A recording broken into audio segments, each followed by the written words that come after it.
Big business. RSK, let it play, boy. Yeah. When I tell them I'm an Israelite, it's big business, not miniature. Serving same thing as minister. Kill the flesh, how to finish them. These commandments, they'll sustain you. I'm surrounded by these angels. I ain't worried, I'm protected from seen and unseen dangers. When I tell them I'm an Israelite, it's big business, not miniature. Serving same thing as minister. Kill the flesh, how to finish them. These commandments, they'll sustain you. I'm surrounded by these angels. I ain't worried, I'm protected from seen and unseen dangers. I wake up inside me a prayer, brush my teeth, babe, then I throw on some threads. Wash my face, grab a cup, hold me some yum, put on my backpack, then I'm off to the bread. I eat these devils for breakfast, gotta be careful. Whole lot of blood being shed in the streets. World is so wicked, I weep for the living, I drop a free cheer for the dead. All my white friends in my pocket, or either they loading onto this black card that I swipe. Say every time that I drop it, the verses be hitting more harder than problems of life. Rich, I collected 2 pennies from every person that willingly gave me advice. Being afraid can't exist in my spirit, I'm fearing no man but the Father in Christ. I put in work with the brothers, we stood on them corners from 10 to like 9 the same night, teaching our people the gospel, equipped with a camera, some posters, some speakers and mic. Every time that I see mama, she telling me, son, you gotta walk in the light. Christ, the bread of heaven, keep feeding my spirit, and I wanna low, not a slide. When I tell them I'm an Israelite, it's big business, not miniature. Serving same thing as minister. Kill the flesh, how to finish them. These commandments, they'll sustain you. I'm surrounded by these angels. I ain't worried, I'm protected from seen and unseen dangers. When I tell them I'm an Israelite, it's big business, not miniature. Serving same thing as minister. Kill the flesh, how to finish them. These commandments, they'll sustain you. I'm surrounded by these angels. I ain't worried, I'm protected from seen and unseen dangers. When I tell you I'm an Israelite, tribe of Judah, don't you take it personal. Plead the blood on these demons, we purging them. Don't entertain Jezebels, we be curving them. Ayy, I got a ribbon, she virtuous. In person, this blue life ain't virtual. I can't forget when I heard the truth. I got cut with that word, it got surgical. Conviction can lead to repentance. I pray these verses encourage you. We repenting, now we on the vertical. Judah rising, see Isaiah 32. Big business, nothing minuscule. I picked up that pen back in middle school. Guard your light and take heed who you listen to. Watch your mouth and your ears and your vision too. Hashatan and Shao Kahn, he won't finish you. In Mortal Kombat, this war is not physical. Gird your loins up and follow the general. Messiah is coming, that's scriptural. You gotta starve your flesh. The real war ain't even started yet. This look like a setup for a second exodus. I'm trying to be where the water at. Let's get it. When I tell them I'm an Israelite, it's big business, not miniature. Serving same thing as minister. Kill the flesh, how to finish them. These commandments, they'll sustain you. I'm surrounded by these angels. I ain't worried, I'm protected from seen and unseen dangers. When I tell them I'm an Israelite, it's big business, not miniature. Serving same thing as minister. Kill the flesh, how to finish them. These commandments, they'll sustain you. I'm surrounded by these angels. I ain't worried, I'm protected from seen and unseen dangers.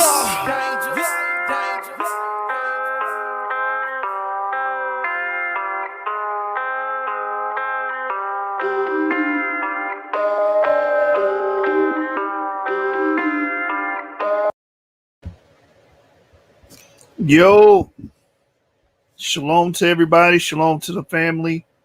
We're back at it again as promised. The savant from the Levant, he's coming in with, with that fire and that heat rock, man, and smooth like peat rock. So we got the brother back. He's going in on the Armenoid invasions. He's been dealing with haplogroup J and elucidating the ancestry of haplogroup J and the lineages, the Hurrians. You don't want to miss this one. So with no further ado, I'm going to hand it over to my brother, Ivri, a.k.a. the Hebrew of Israel. Talk to him. All right, shalom, everyone. Shalom. This is the last video for this week. And depending on a few things, this might be the last video, period. And then I'm going to start uploading videos to my own channel. But I'm going to try and see if I can upload at least possibly 2 more videos next week, or actually, should I say the week after next. And it will be basically a compare and contrast video, but I'm going to see how my schedule looks. So this could be the last video. in a while, or I might do another video, 2 last videos on YouTube's channel in 2 more weeks. But anyways, tonight is a bombshell amount of information, and we're going to be dealing with the Armenoid invasion. So, as we discussed in the past, haplogroup E dominated the Levant. Neolithic Levantine Natufians carried haplogroup E. The Levant was the homeland of Proto-Semites. Proto-Semites would descend from Natufian and Levantine farmers. Proto-Semites would have expanded from the Levant in the early Bronze Age. These early Semites would have had haplogroup E, and Proto-Semites would have carried haplogroup E into Mesopotamia. As we always bring up when it comes to this particular study, it says these findings contrast that with both either Neolithic and Epo-Paleolithic Levantine populations, which were dominated by haplogroup E, and later Bronze Age individuals, all of whom belong to haplogroup J. And here are various E samples in the Levant, in the southern Levant, northern Levant of the area of Natufian culture. Here are, just a few examples. You have Natufian samples, you have pre-pottery B samples, and etc. And so this study also goes into the fact that such a scenario would also explain the presence of Y chromosome haplogroup E in the Natufians and Levantine farmers, a common link between the Levant and Africa.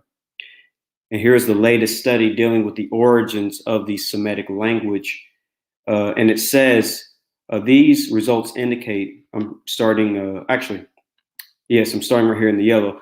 These results indicate that the ancestor of all Semitic languages in our data set was being spoken in the Near East no earlier than approximately 7,400 YBP, after having diverged from Afroasiatic in Africa.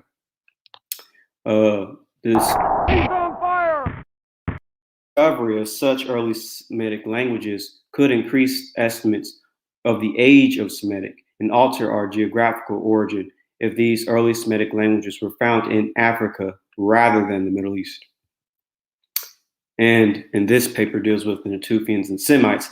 This paper makes an additional inference, since there is archaeological and physical anthropological reason to believe that the Natufians were related to modern Semitic-speaking peoples of the Levant. And going back to this paper that deals with the origin of Semitic languages, we estimate that Semitic has an early Bronze Age origin in the Levant, followed by an expansion of Akkadian into Mesopotamia. And this paper dealing with genetics says E-M34 is the main Middle East variety of E1B1B, and is thought to have arrived with the Proto-Semitic people in the late Copper to early Bronze Age, same time period. And here is a map basically showing this. Semites and E going into Mesopotamia from the Levant. And various linguists and geneticists believe this, such as Peter Solomon, who says, in this group, many of us conclude that haplogroup E is one of the major founding haplogroups of the Semitic people, and that haplogroup E people were the ones who brought Proto-Semitic out of the Afroasiatic homeland in Northeast Africa into the Levant and Mesopotamia. This paper also goes into it saying, Semitic languages such as Hebrew, Arabic, and Aramaic are characterized under the Afroasiatic language family. This means that Arabic and Hebrew languages derive from the same language with Berber, Chadic, Cushitic, Egyptian, Amharic, and Omotic languages of Afroasiatic language family in North Africa. Today, we see that most of Afroasiatic people are E1B1B haplogroups, especially the lineages of V12, V32, and V81. And we see a great variety of E1B lineages among both Semitic and Afroasiatic people, whereas only FGC111 lineages of J1 is present among Afroasiatic Semitic people. And And it is also impossible to see J1 haplogroup among several Afroasiatic people, such as Berbers. According to the theory, Afroasiatic languages spread to Asia via E1b haplogroup, not J1 haplogroup. It is historically known that a ruling class of Afroasiatic people, such as Akkadians, Assyrians, etc., also invaded the north of Mesopotamia and brought their Afroasiatic languages to the central and northern parts of Mesopotamia during the period of Akkadians and Babylonians. Elite dominance model of E1b1 might be supposed for Akkadians, Assyrians, and Babylonians. In this sense, it might be theorized that Sumerian was the main language of ancient Mesopotamians before Afroasiatic E1b overwhelmed Mesopotamia elite dominance model. So, Proto-Semites may have also been darker than they are today in the Middle East. Natufians were genetically Neolithic Arabians, North Africans, West Asian, and Omotic. Therefore, Natufians would have been dark. We even have a Natufian reconstruction based on their remains. This is important because Natufians are the ancestors of Proto-Semites. Also, if we look at murals of ancient Semites, they depicted themselves dark brown skinned. Biologists say Proto-Semites looked Euro-African, which is basically like an East African. And ancient Greek writers mention Ethiopia or burnt-faced looking people in the Middle East. Furthermore, it has always been known that the descendants of Shem were dark-skinned. So dealing with the Natufian genome, the Natufian sample consists of 61.2% Arabian, 21.2% North African, 10.9% West Asian, and 6.8% Omotic. Remember, this is during the Neolithic, where all these populations would have been dark. So here's an Arabian Vidoid type, which would have been that ancient Arabian type. Here is a Neolithic North African during the time period of the Green Sahara. And here's an Omotic type of the pre-Neolithic periods. And then this paper goes into the fact that early West Asians resembled Africans. And here is a reconstruction of a Natufian from Jericho. And putting all these phenotypes together, the North African, the Omotic, the Arabian, basically you are going to get like a dark brown skinned individual with black hair and dark eyes, and you put it all together. And here is the paper that deals with the skull type, the cranial of the Natufian. It says it is a further surprise that the Epipaleolithic Natufian of Israel, from whom the Neolithic realm was assumed to arise, has a clear link to sub-Saharan Africa. Interestingly enough, however, a small Natufian sample falls between the Niger-Congo group and other samples used. This placement suggests that there may have been a sub-Saharan African element in the makeup of Natufians. As shown in Figure 1, the Somalis and the Egyptian Bronze Age sample of Naquata may also have a hint of a sub-Saharan African component. If the late Paleocene Natufian sample from Israel is the source from which that Neolithic spread was derived, then there was clearly a sub-Saharan African element present of almost equal importance as the late prehistoric Eurasian element. My personal opinion on how Natufians could have looked, or at least how this reconstruction of a Natufian looks. He looks like common. But dealing with Proto-Semites, in a private conversation, he writes that this sequence is correct for Mesopotamia. As for example, at Kish, where the Mediterranean Proto-Semite is under the Sumerian Alpine, he adds that the primitive Mediterranean type equals the Galas, etc., of Somaliland and Kenya colony, which in turn equals the Proto-Semites. So basically, he's saying that Proto-Semites look like people from Somalia and Kenya in ancient times. Just so y'all can know the civilization of Kish. The civilization of Kish is a time period corresponding to the early East Semitic era in Mesopotamia and the Levant. Coined by Idris Gelb, the epoch began in the early 4th millennium BC. The tradition encompasses the sites of Ebla and Mari in the Levant, the Proto-Akkadian sites of Abu Salah and Kish in central Mesopotamia, which consisted of Uri region as was known to the Sumerians. The East Semitic population migrated from what is now the Levant and spread into Mesopotamia, which is what we've been saying so much. And the Sumerian city of Kish shown a East Semitic nature and reveals that the city's population had a strong Semitic component from the dawn of recorded history. Gelb considered Kish to be the center of this civilization, hence the name.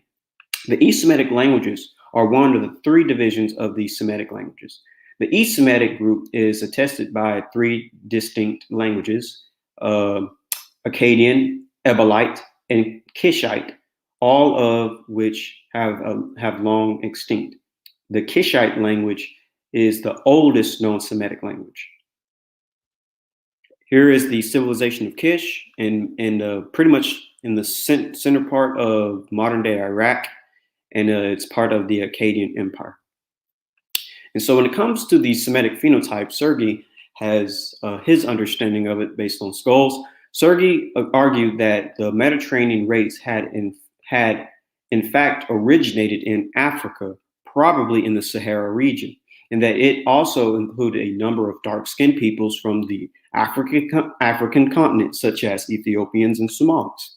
Sergey also asserted that the Semites were a branch of Euro-Africans who were closely related to the Mediterraneans. So who are these people? This book goes into that. It says, the Mediterranean race was first defined by Sergey, who also called it Euro-African.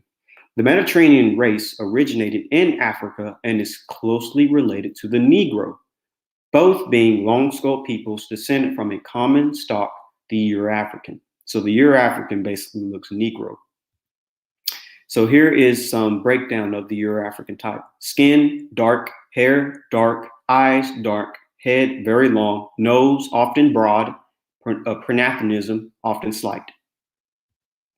Here's another book dealing with the brown race. It says, the Mediterranean and East African littorals into the whole peninsula of Arabia and the shores of the Persian Gulf.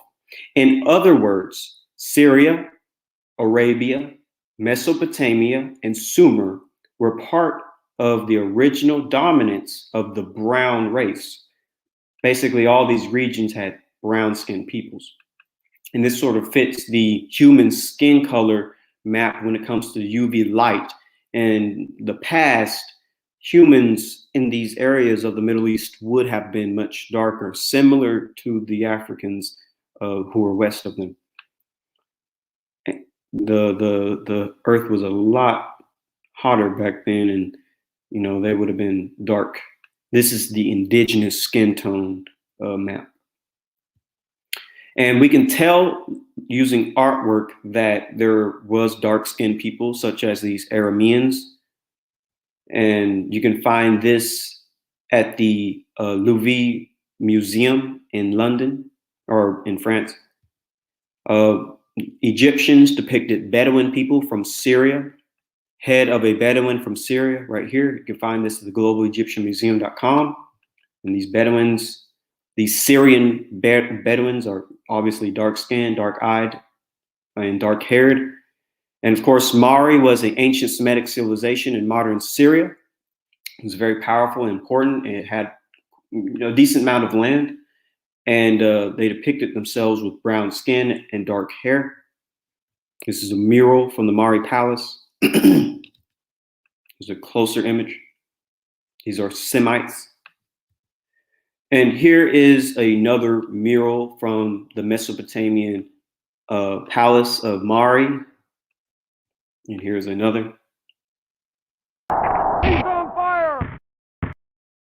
And here are Sabaeans, Arabian peoples, next to Ethiopians, and Ethiopians have traditions of coming from Sabaeans, and they look the same. They still look the same to this day. Hair texture, nose, face, everything. Putting all this together, one can make a decent assumption that Semites in the past would have been a dark brown skinned people with black, curly to woolly hair and various nose sizes from broad to thin. Greeks also recorded dark-skinned peoples in these regions of the world.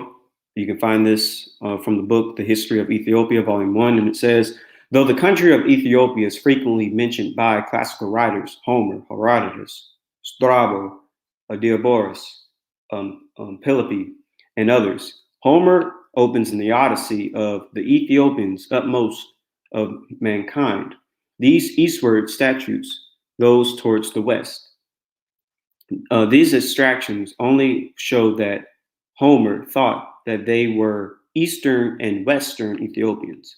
From these various statements, we may conclude that Homer and Herodotus call all the people of the Sudan, Egypt, Arabia, Palestine, and Western Asia and India Ethiopians. Homer invented the name Ethiopia and Ethiopians, as Herodotus, Strabo, and Penelope connect Ethiopia with Egypt. And there is no doubt that the earliest classical writers considered to be Ethiopians all the people who were swarthy or brown-skinned or black-skinned, including the Negroes, and the country in which they lived, whether the Sudan or Western Asia or India, to be called Ethiopia. And of course, ancient writers such as Hebrews said that the descendants of Shem were dark-skinned, and it reads, he especially blessed Shem and his sons, black but comely, and he gave them the habitable earth. Also, Arabic, or should I say Muslim writers say the same. And the children of Shem settled in the center of the earth, which is called Satrma, in the sea, and between Yemen and Syria. Allah made the prophets from them, revealed the books to them, made them beautiful, gave them a black complexion, luminous and free of blemish. He's on fire! Persian historians say the same thing. Born to Noah were Shem, whose descendants' color are a black complexion with a light brownish undertone and a dark blackish brown. Arabic scholars say the same. Allah made the descendants of Shem and Ham and the descendants of Ham black-skinned. Christian writers in the past say the same. Shem, the land of the Browns. If haplogroup E is Proto-Semitic, and if Proto-Semites were dark-skinned, then how come today most Semitic peoples in the Middle East have haplogroup J and are lighter skinned? J1-P58 is by far the most widespread subclade of J1. It is a typical Semitic haplogroup, making up most of the population of the Arabian Peninsula, where it accounts for approximately 40 to 75% of male lineages. And here are people who are in Arabia today. This is what they tend to look like. So what is the main topic? What happened to the Middle East? Was there some type of migration of another people? Was there a diluting of the original Proto-Semitic people? Was there a population takeover of the Middle East? Was there a invasion? This is what we're going to try to discover and figure out. Starting from the oldest sources to the newest sources concerning the Middle East and the ancient Bronze Age migrations and invasions. So the Armenoid invasion. Ancient legends and tradition.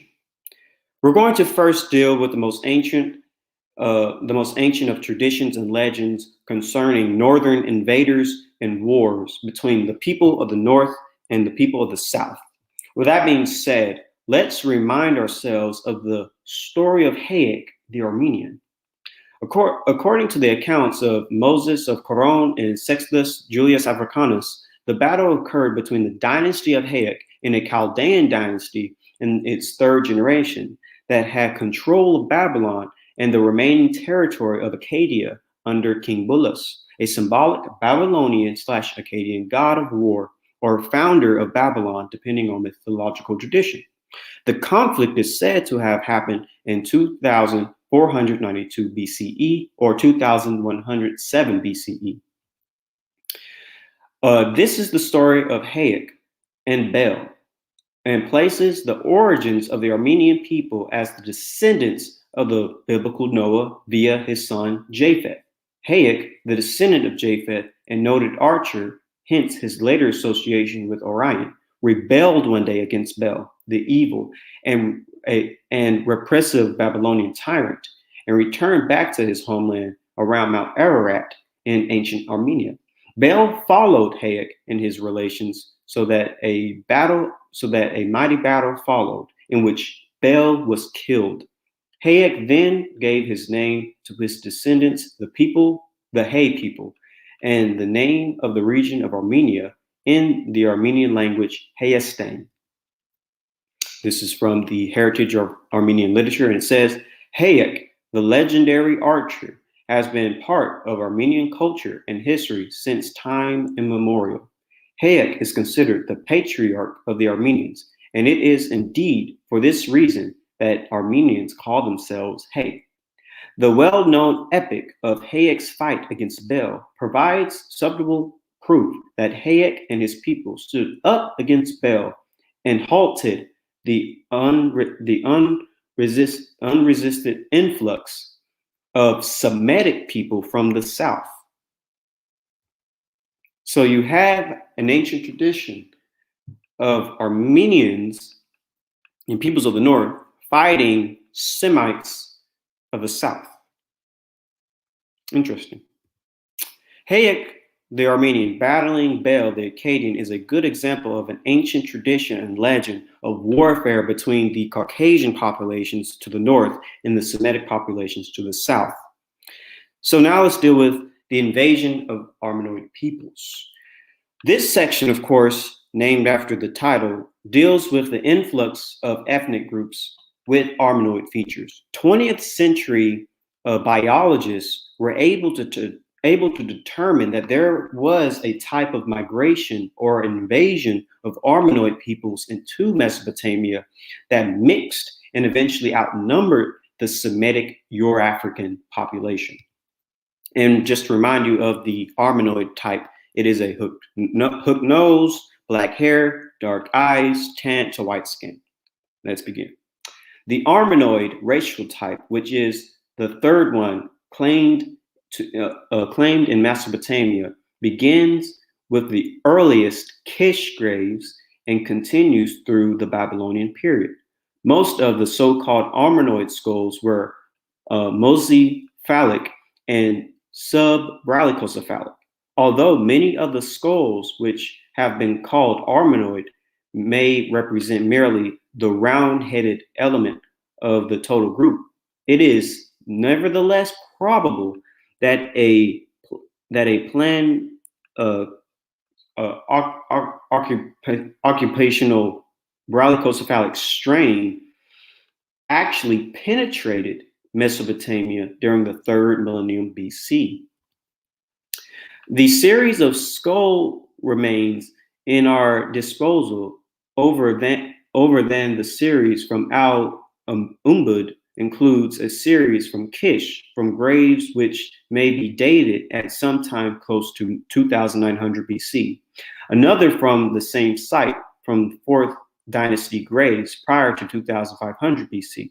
Skulls of the 3rd dynasty of Ur date about 2300 BC. Neo-Babylonian crania from between 800 and 400 BC.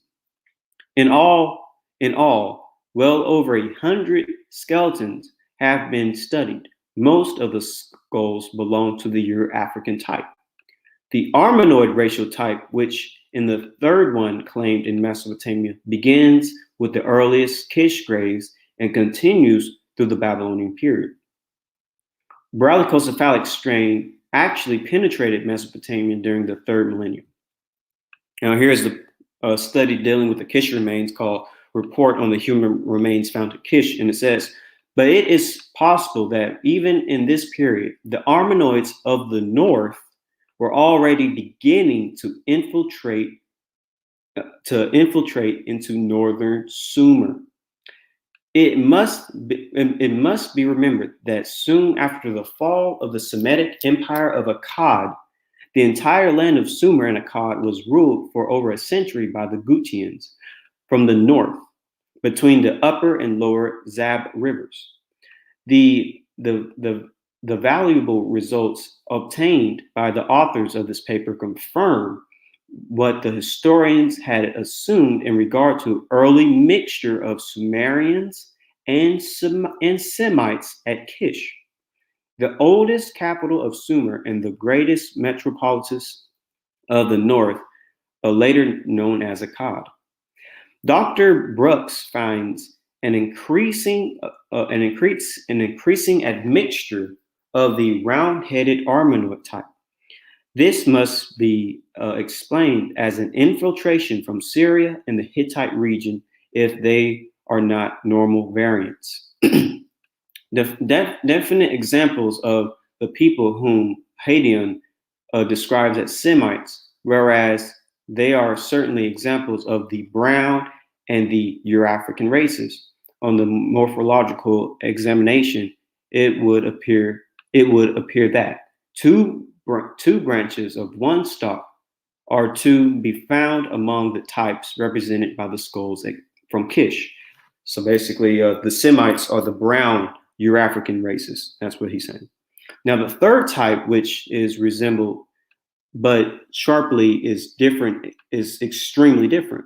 The form of the former head, the head form is brachycephalic, in some cases extremely so. There seems, however, to be little doubt that they belong to the Armenoid race. This brachycephalic element, which forms such an important element in the population of the eastern latitude of the Mediterranean and also of the great land bridge stretching from India westward. These round-head elements appear to have been slowly increasing. It is on the whole commoner in Neo-Babylonian graves and in the modern populations than in the earlier graves. So basically, there was a third type as well found in Mesopotamia that began increasing. And this third type of people was an Armenoid type. It says, out of 28 specimens, he believes that only 3 could be classified as Armenoid, while 3 others had Armenoid affinities. 12 skulls he classifies as the Kish type, and it is the type originally described in the paper on the first year's work, the type A of this paper, Eurafrican. In my own previous analysis, I found 1 Armenoid and 6 others. There was also a fragmentary specimen in the first concealment, which was too broken to be described, but which shows Armenoid affinities. Out of 36 crania from Kish, only 4 can be described as Armenoid, the same number as showing some Armenoid traits. It is clear then that our evidence, as far as it goes, suggests both on the evidence of features and form that the Armenoid race played a small part in the population of ancient Kish. 17 appeared to be of the Eurafrican type, thus forming nearly half the population, although some of those may have Mediterranean affinities. The difference between the long-headedness of the Mediterranean and Eurafrican and the brachycephalic Armenoid are so conspicuous as to be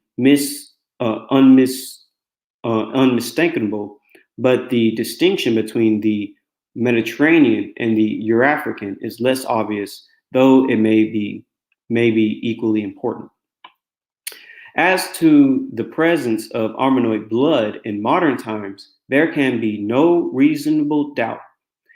In any case, they did not in early times form more than a very small part of the population, possibly ruling classes, possibly mere stragglers from the great populations of round-headed peoples who were moving westward in Neolithic and Bronze Age times.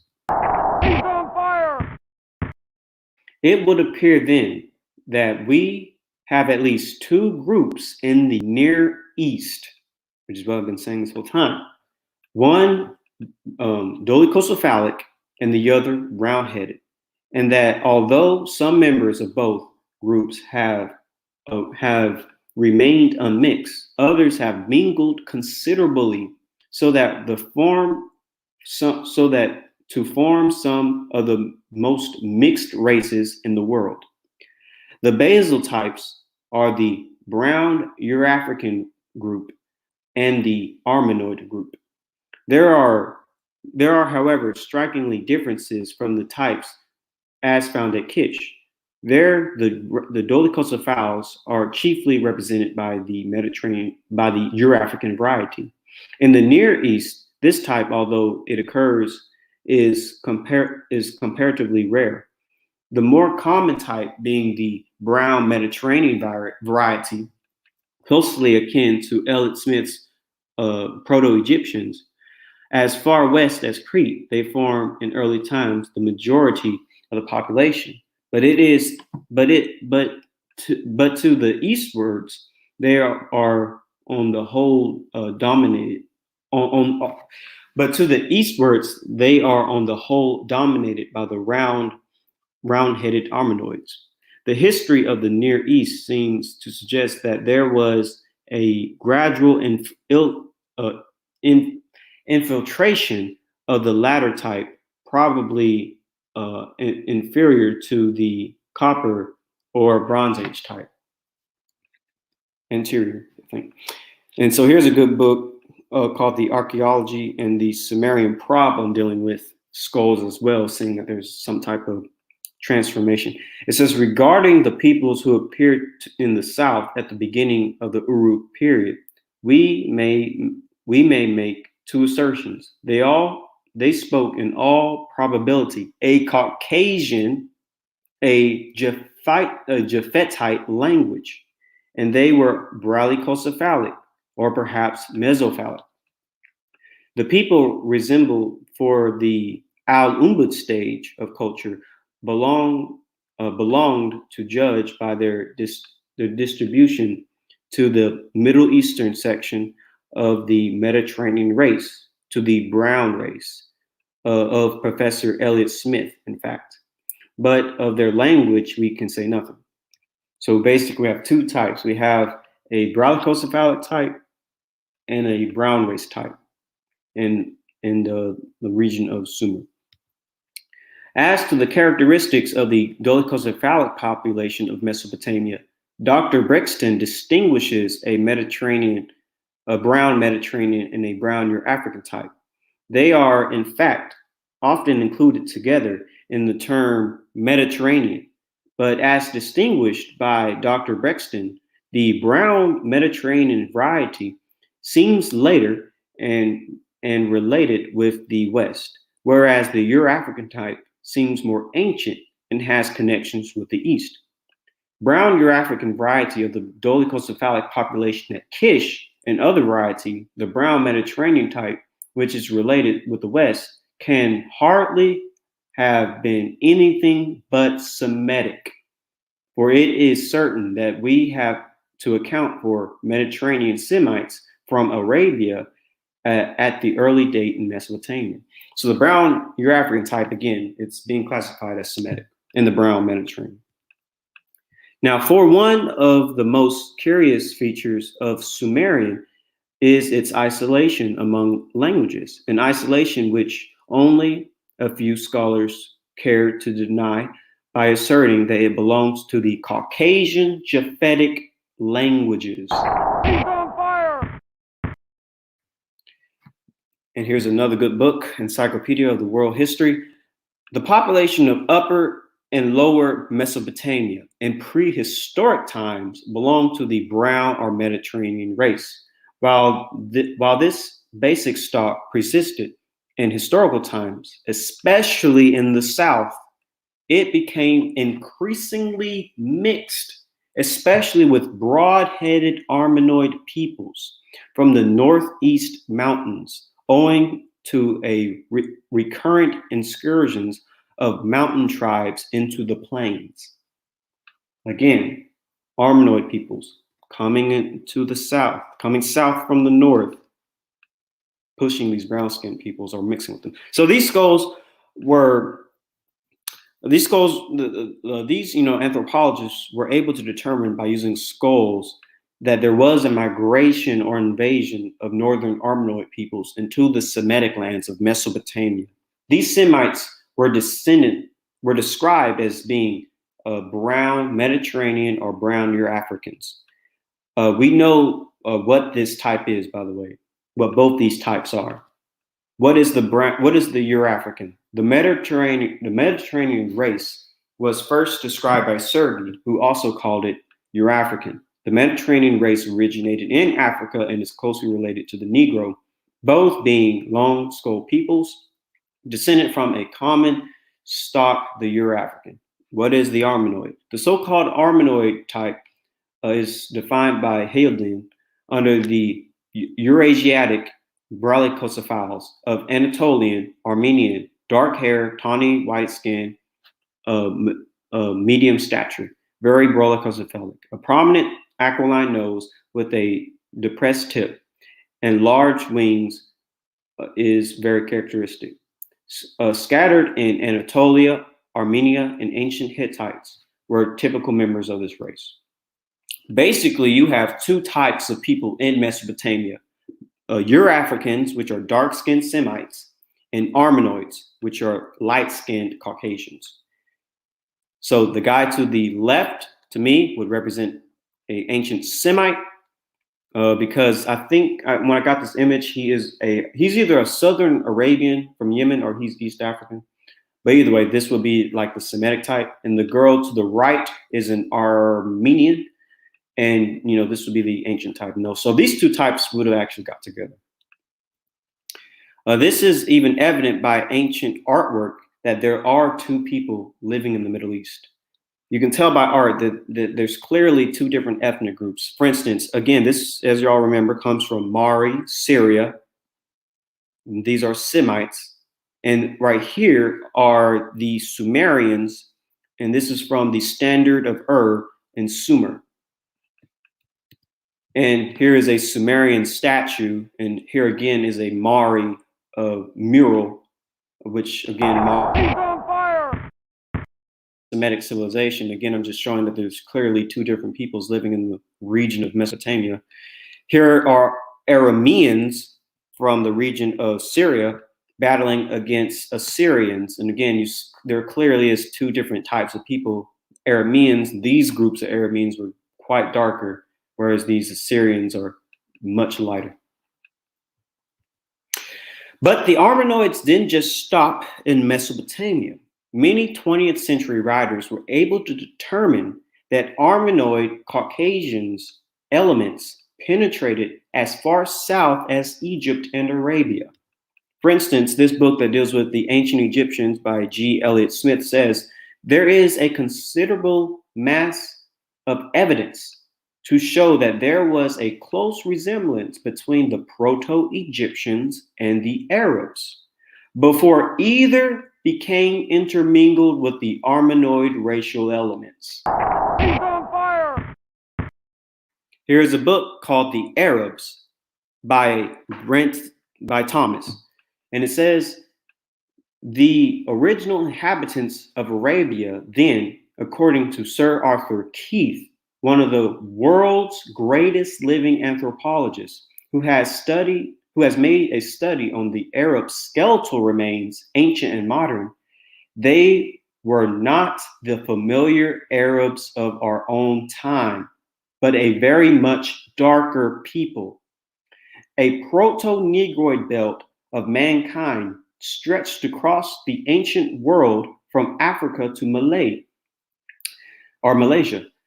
giving rise to the Hamitic peoples of Africa and the dark Dravidian peoples of India, and to the intermediate dark people inhabiting the Arabian Peninsula. Here's the key thing to hear out. In the course of time, two big migrations of fair-skinned peoples came from the north. He's on fire! One of them, the Mongoloids, to break through and transform the dark belt of man beyond India, and the other, the Caucasoids, to drive a wedge between India and Africa. The more vile invaders overcame the dark-skinned peoples, absorbing most of them, driving others southwards, where my own exploration is believed to have discovered vestiges of them in the natural censorship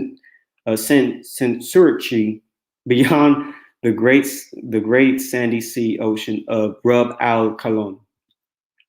And here's a good book called The Negro in the New World, and it says, it is quite considerable that the great peninsula of Arabia was once populated as far as its natural conditions allowed by a primitive Negroid stock, which may have been later or partially exterminated by changing and unfavorable conditions of climate and by the aftercoming of the white man.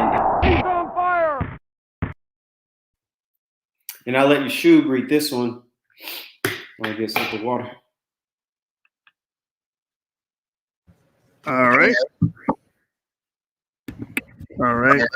It says the dark skin. Am I echoing? No.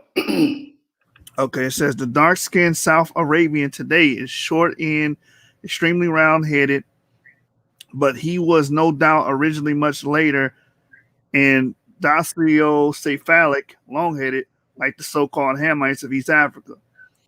Early pre-Christian skulls found in Hadramaut were markedly dactylocephalic.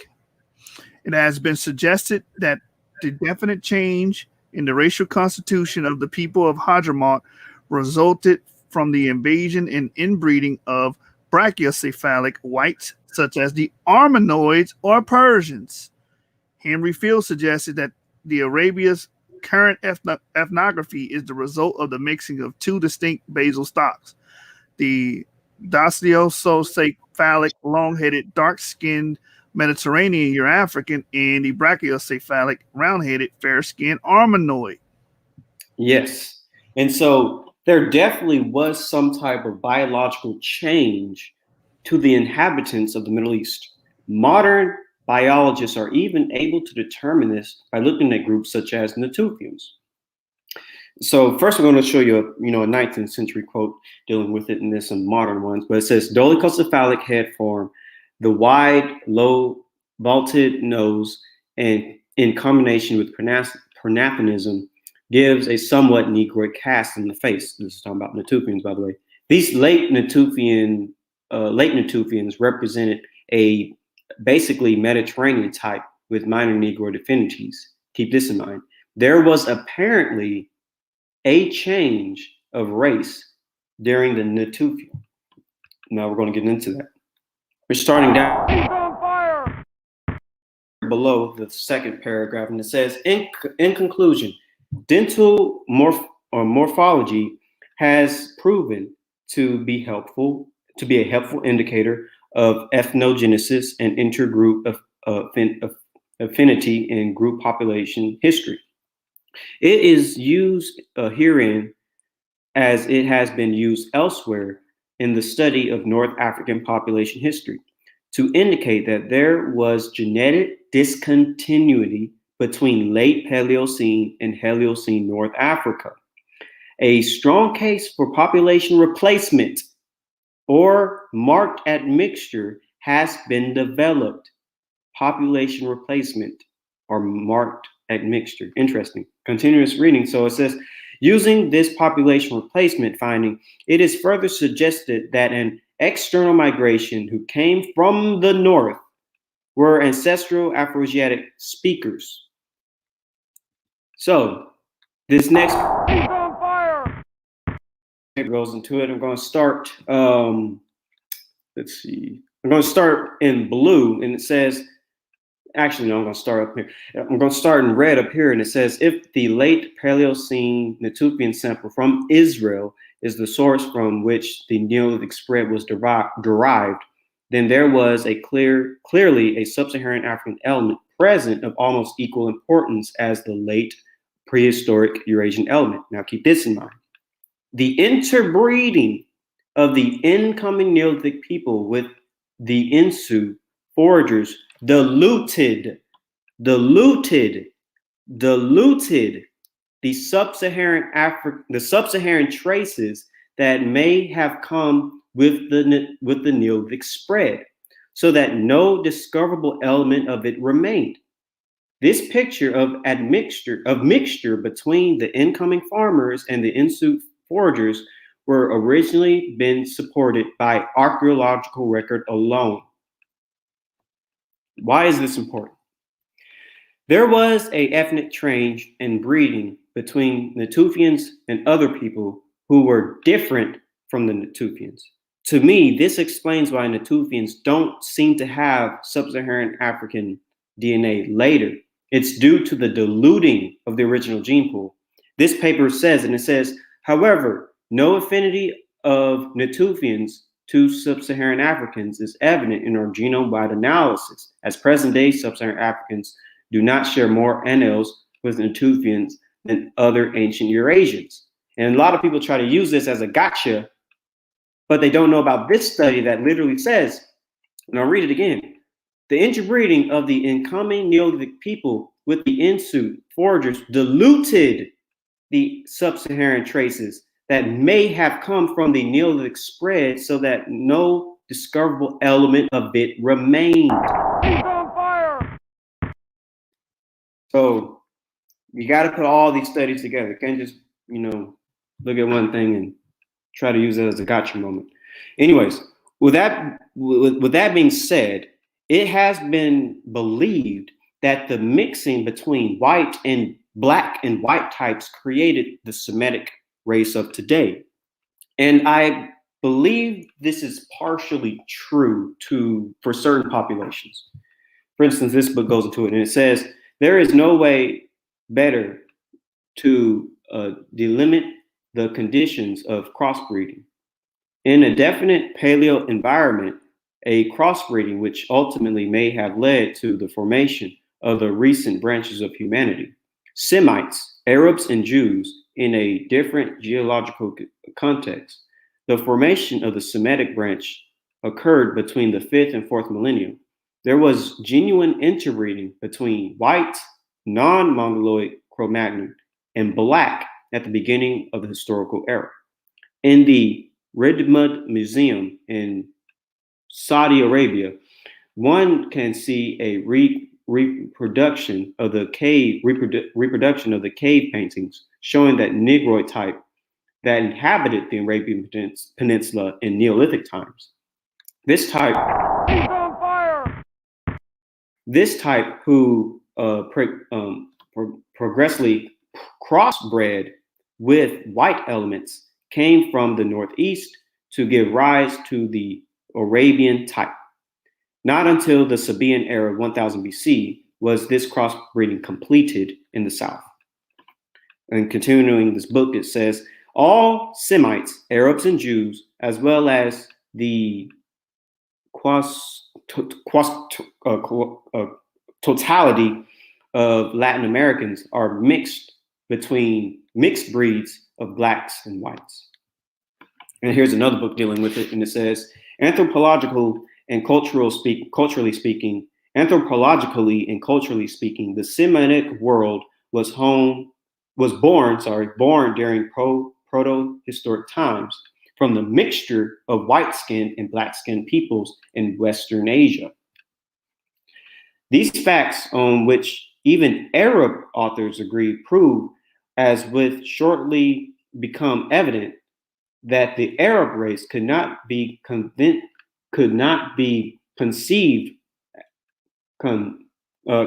as anything but a mixture of blacks and whites, a process continuing even today. He's on fire! Certainly, it is important to challenge our notion about Semite, whether in Mesopotamia, Phoenicia, or Arabia. The Semite, insofar he is discernibly objectively appears as a product of Negro-white mixture. It is possible that the whites who came to crossbreed with the Negroes in the area of West Asia were distinguishable by certain ethnic features, such as the Hittite nose. He's on fire! We all know what Hittites look like. I showed that plenty times.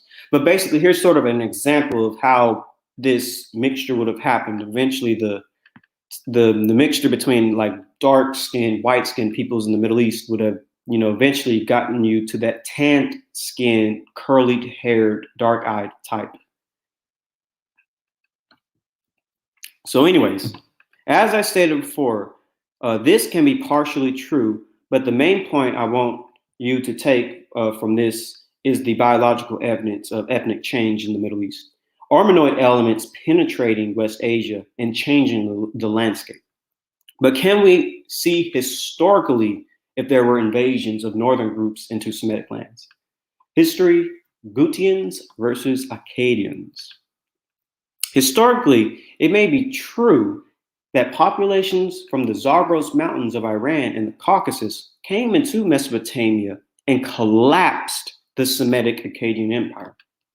The Akkadian Empire. So the Akkadian Empire flourished in the 24th and 22nd centuries BCE, ruled by Sargon and Namrsin, and eventually collapsed in 2154 BCE due to the invasion of barbarian peoples and large-scale climatic changes.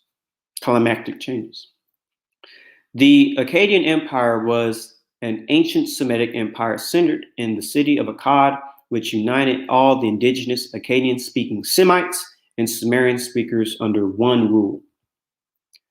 All right, around 4,300 years ago BP, Sargon of Akkad united city-states of Mesopotamia, present-day Syria and Iraq, into the world's first empire.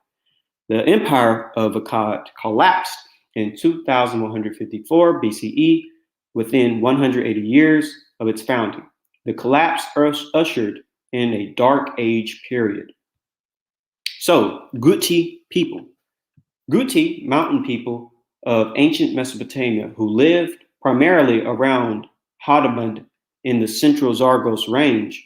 The Guti were a strong political force throughout the 3rd and 2nd millennia BC, especially about 2230, when they swept down into Babylonia, southern Mesopotamia, overthrowing the Akkadian Empire.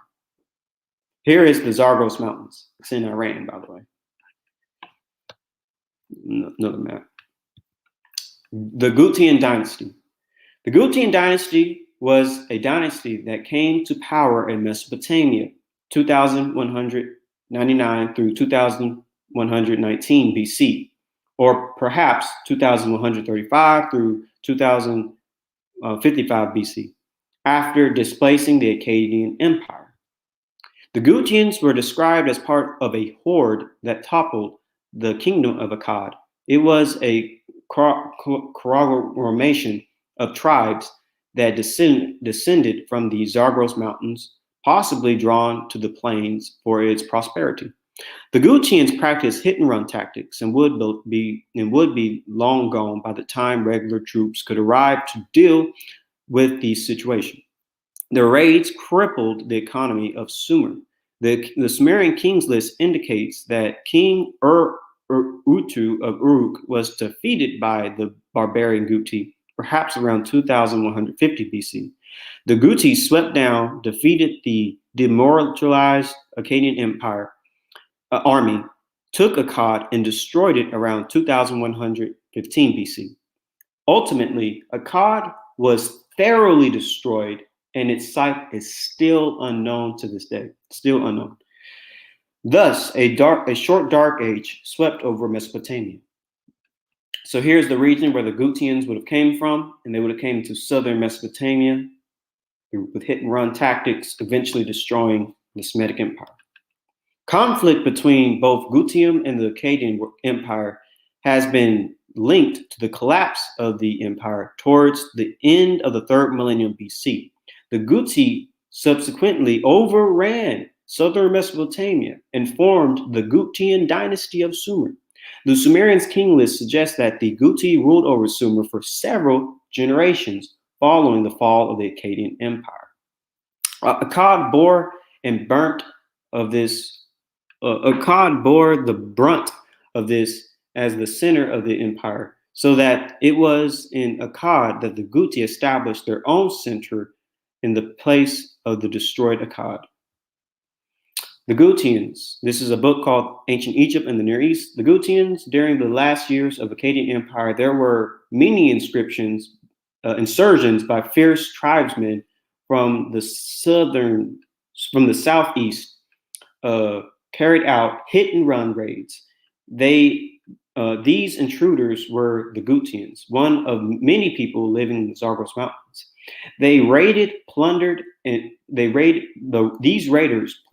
rich cities of Mesopotamian plain and were always long gone before any army could arrive to confront them. The Gutians pillaged all over the Akkadian Empire, although they occupied only a few remote regions.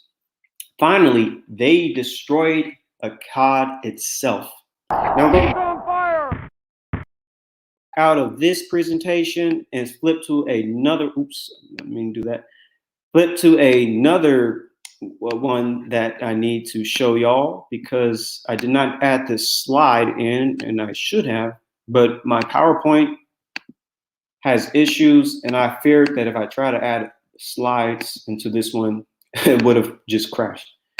So I'm going to flip to this, and I'm going to flip back.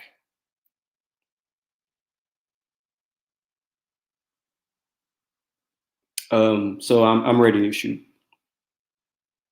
All right. So an example of wait, nope, let's not begin there. All right. The Gutians may be a tribe of Hurrians. The Hurrians expanded after the fall of Akkad. So when the kingdom of Akkad fell in 2190 BCE, the Hurrians and others exploited the consequent power vacuum in Mesopotamia, and I'm going to flip back to where I was at earlier. Sorry, I had to flip back and forth because I couldn't add those in. But so flipping back to my other presentation.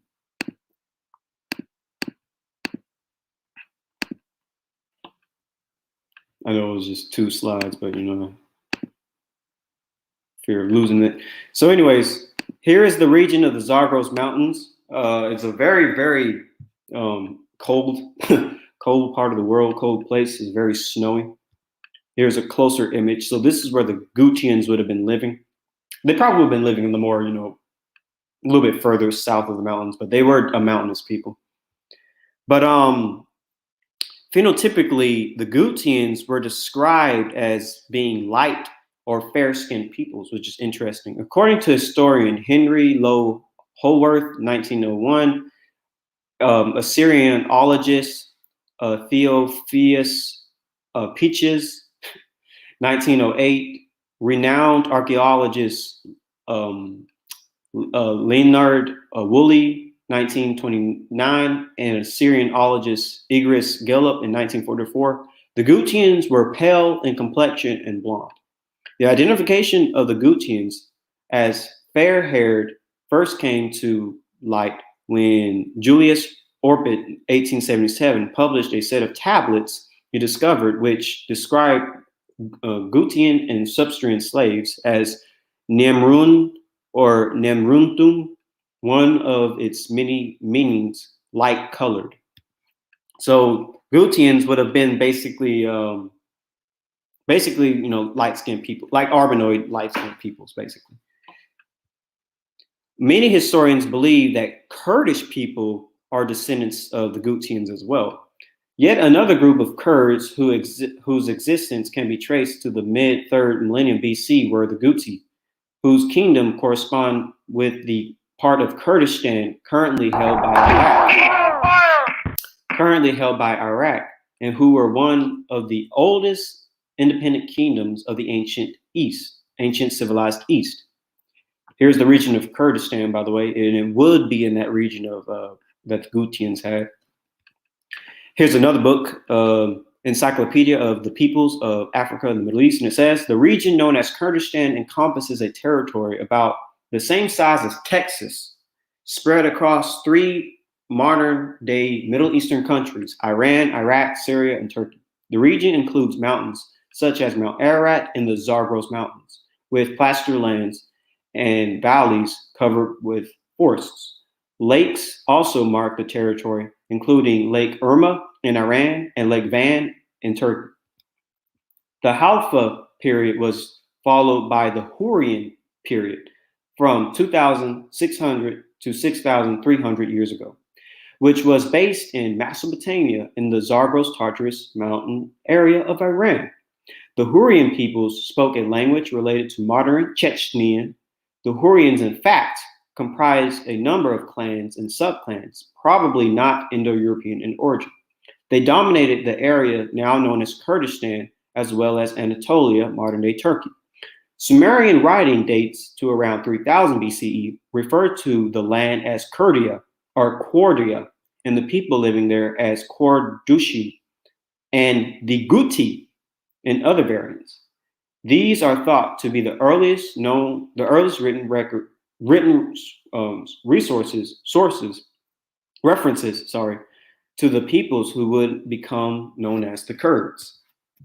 Assyrian records from this period describe these people as the Gorduri or Kurduri around 1000 BCE. The term Kurd first appeared in Assyrian records with reference to these people, also called Kurduri or Kirshduri, living south of Lake Van in present-day Turkey.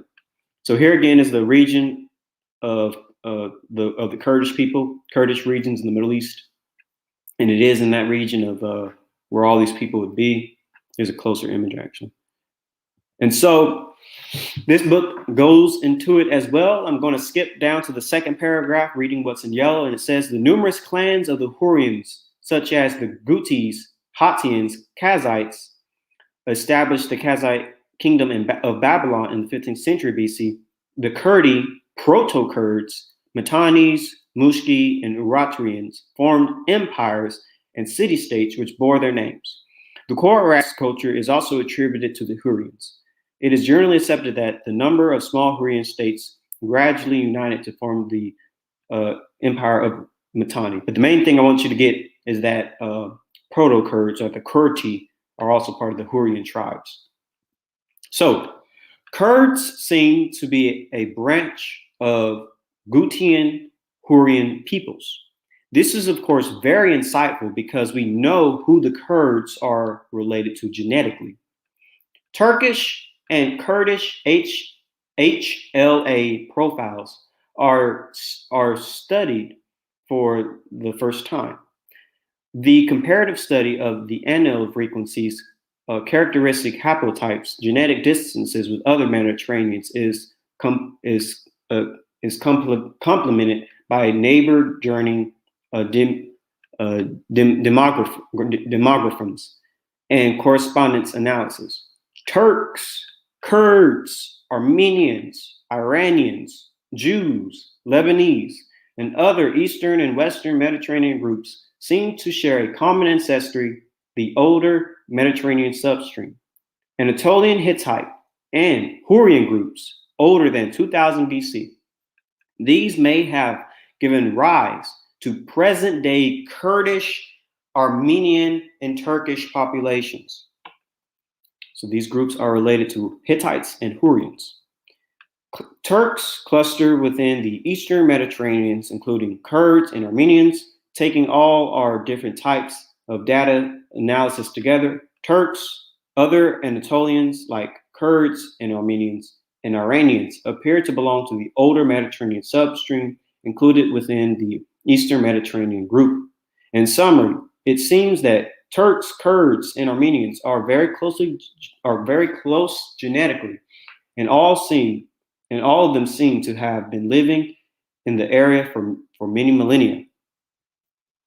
Here's another genetic source that goes into it, and it says Kurds from Iraq, Domhuk, and Erbil area, northern Iraq, have been analyzed for HLA genes. Their HLA genetic profile has been compared with that of other Kurd groups in Iran and Tbilisi, Georgia, Caucasus, and also widespread populations.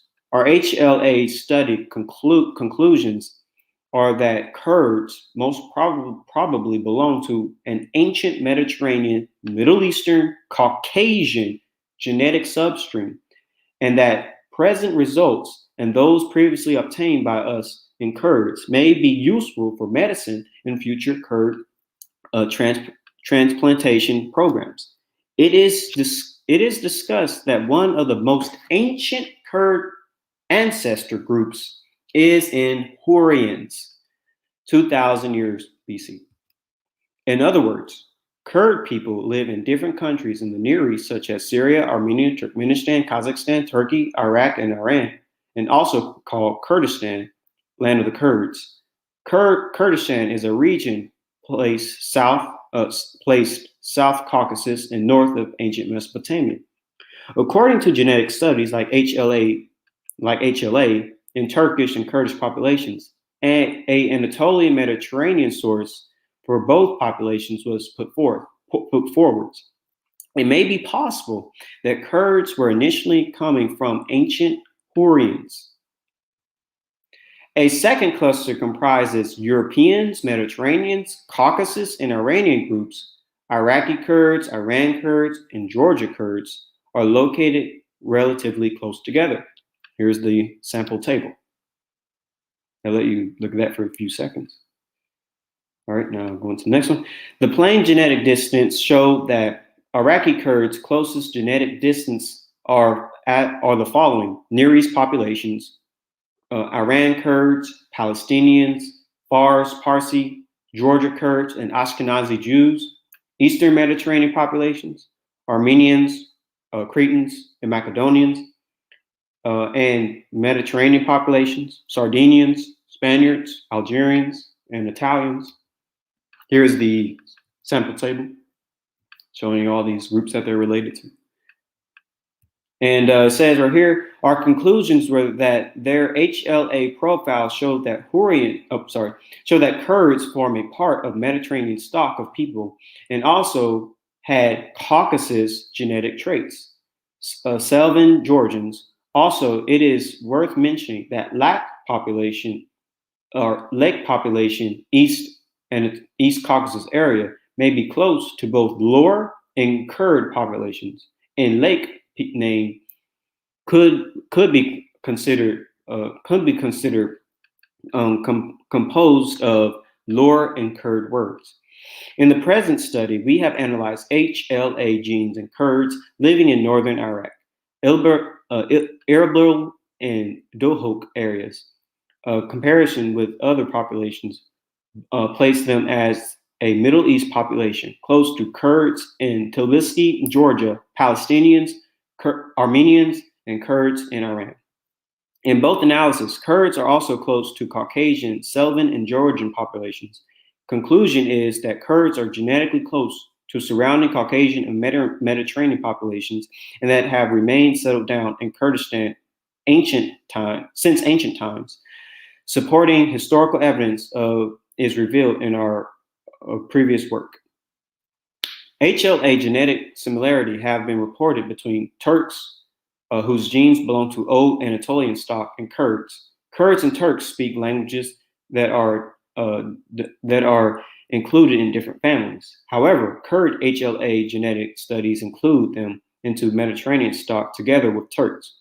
Other genetic studies based on Y chromosome in Kurds from Turkey, Georgia, and Iran identify the dominant presence of haplogroups originate in the Middle East, Anatolia, or Mesopotamia that show a close association with Jews, Lebanese, and Turkish genes. Also, Iranian populations are close to Kurds.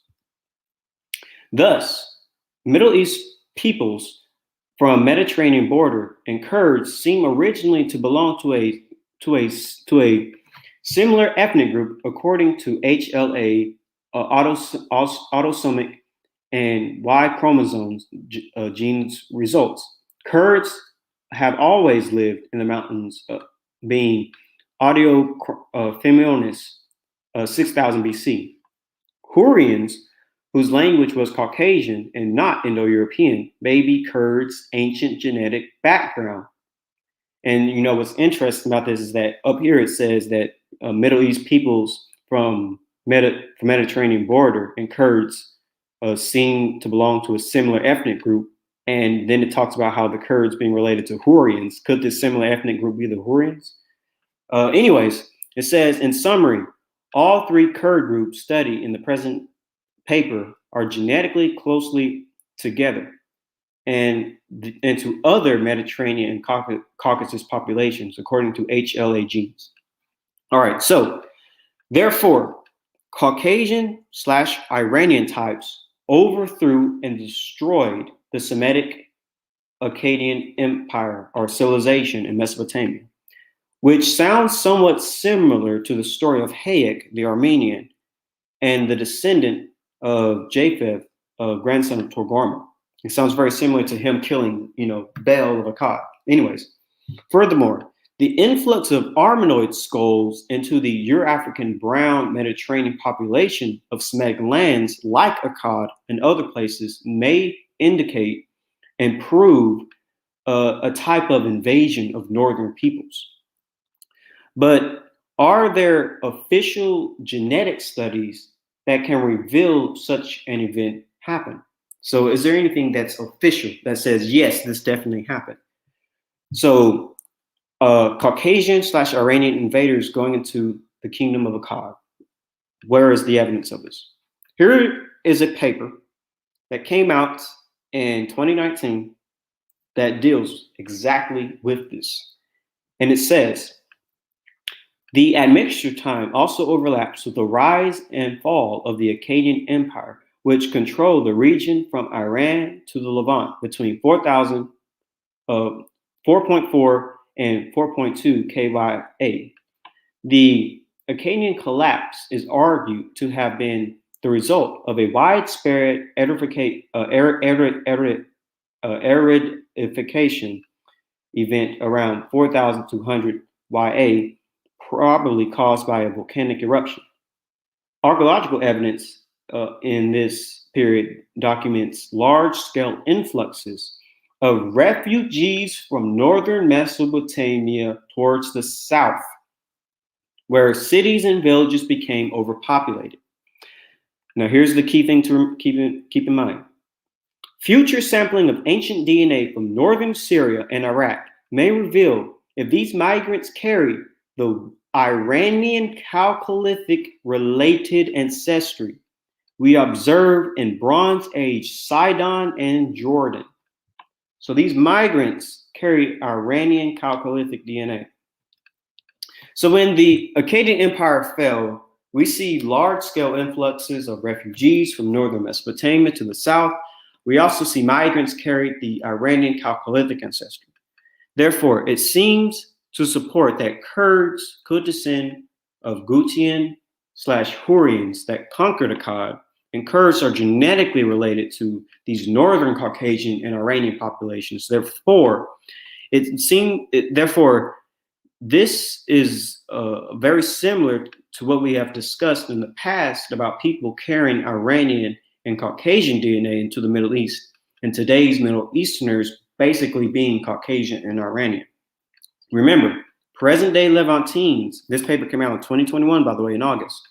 Present-day Levantines are drawn towards Bronze Age Europeans and Iraqi Arabs, Iraqi Kurds and Assyrians appear relatively closer to ancient Iranians. So this leads us into the core Araxes culture. What could tie all this information together is the core Araxes culture, migration, and genetics. The core Araxes culture was located in the southern Caucasus, and the core Araxes culture went as far back as the 4th millennium BC to the 3rd millennium BC. One important element about the core Araxes culture is that they were known for their black and red pottery. And it says the core Araxes cultural tradition exists in the highlands of southern Caucasus from 3,500 to 2,450 BC, before the Christian era. By 3000 BC, groups bearing this identity had migrated southwest across the wide area of the Tartarus Mountains down into the southern Levant, southeast along the Zagros Mountains, and north across the Caucasus. In this new place, they became effectively ethnic groups amid already heterogeneous societies. This paper addresses the place of migrants along local populations as ethnicities and the reasons for their disappearance in the diaspora after 2450 BCE. So here's the map showing this spread of the core Araxes culture and people. The core Araxes as a tradition, as a cultural tradition, how do we know that we are dealing with groups of ethnic migrations? The cultural importance of this pottery style is that it dominated the area of the earliest appearance of the core Araxes culture. Cultural tradition for a millennium or more in areas out of the homeland of the southern Caucasus. The current nation states of Georgia, Armenia, Azerbaijan, especially Nakhistan in the northeast Turkey. Here's the area of the Trans-Caucasian sites, or the core Araxes culture. So the core Araxes culture, a cultural tradition of the late 4th and 3rd millennium BC, has relatively become a focus of international archaeological research. It was first discovered in the mountains of the Tartarus in southern Caucasus. From near the beginning of the tradition, evidence suggests that populations bearing some of its hallmarks, black burnished handmade pottery, and the ritual of the hearth spread out over a wide range of the Tartarus, Zagros, and Caucasus Mountains, and as far south as the area of the Sea of Galilee in the southern Levant. Here is again the core Araxes homeland in gray, and the line deals with the territory that they expanded to.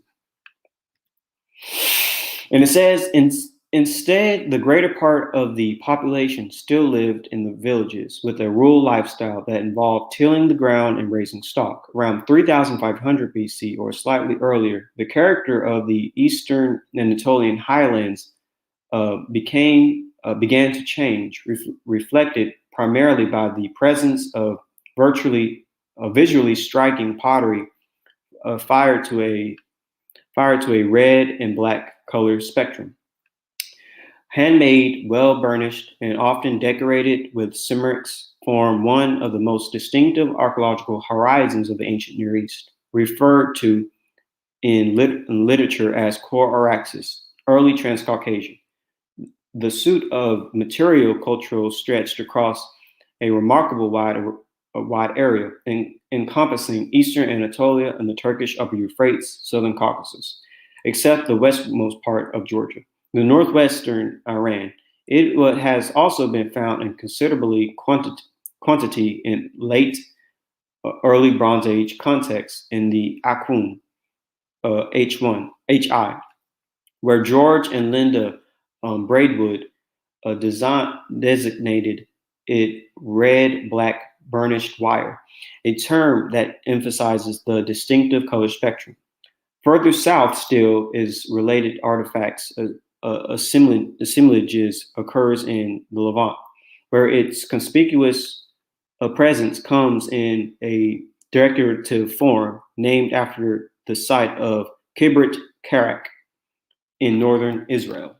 So here is the pottery that they have, this famous pottery. Again, just keep these elements about the core axis culture in mind, because it will become important later on in future presentations.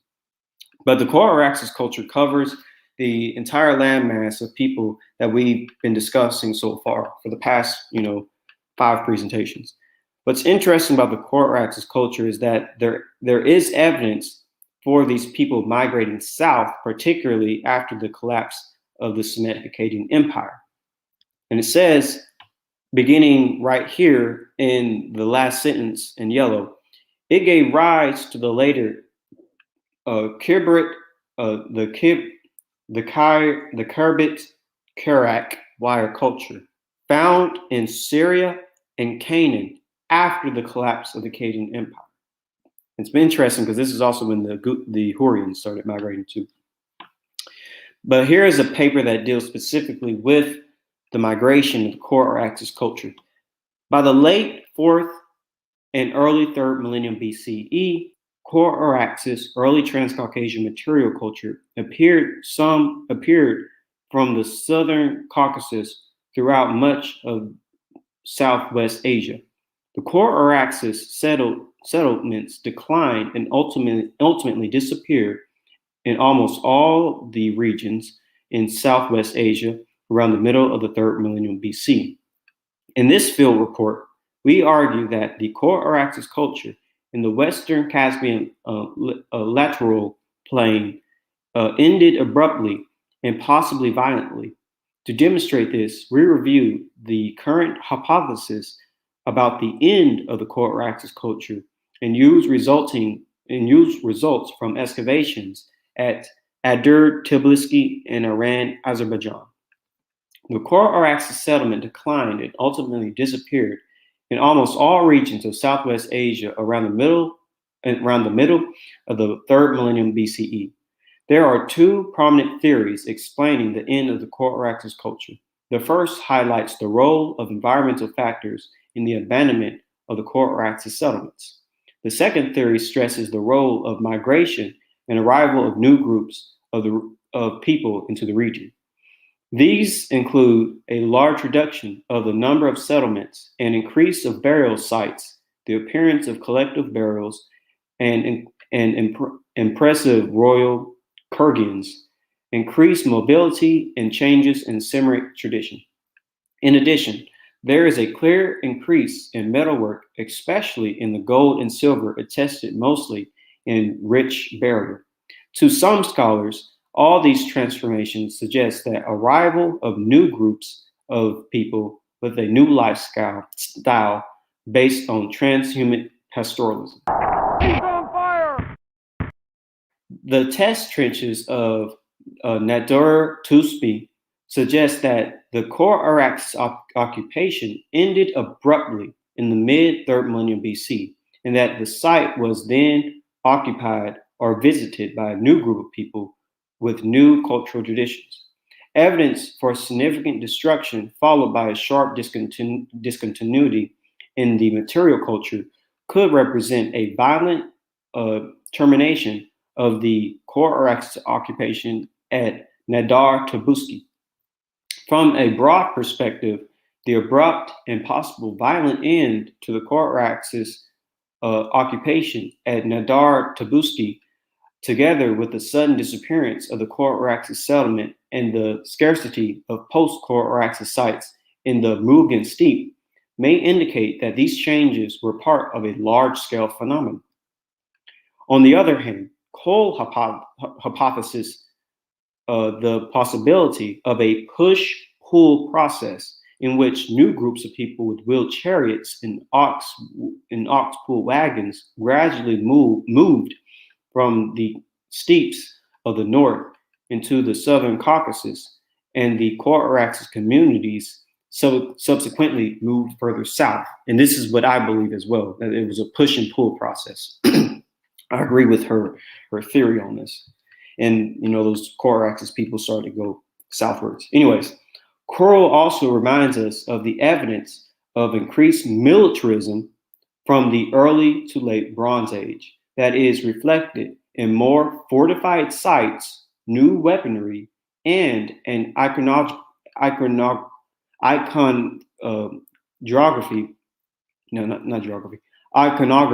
of war as seen on the Cushman Cup. Koal argues that while the number of core Araxes settlements decreased in the Southern Caucasus, archaeological records indicate that the core Araxes culture spread to Western Iran in the Zagros region and to the Levant. He's on fire! In Kohlholz's view, as new groups of people moved in, the core Araxes communities abandoned the Southern Caucasus and moved further south, where some of them already resided. So basically, you had groups of people pushing these core Araxes folks further to the south, and this is why they started migrating. So we are seeing through culture that there is evidence of a migration of people from the north to the south. Anyways, others associate the cultures of post-core Araxes period, especially in Tubusti culture, with the movement of people from the Near East, possibly the expansion of Hurrian tribes. So Hurrians are also part of this as well. The core Araxes culture may have disappeared in various ways. The transition to the post-core Araxes time may not be explained in a single model. Different core Araxes settlements may have ended differently. At Quinin Shahar, the core Araxes culture ended around the middle of the third millennium BC. The evidence of Konoli Shahar may point to a nonviolent end or a planned abandonment of the site. So basically, there's also other ways that the core Araxes culture migrated and ended, because some of them could have also just completely up and left their locations with no violence. So at the excavation at Nahar Tepuski, the other sites show a dense show the demise of the core Araxes culture remains in Quatamec. While different core Araxes settlements may have ended in different ways, it is remarkable that the culture seems to have disappeared at about the same time over a very extensive area.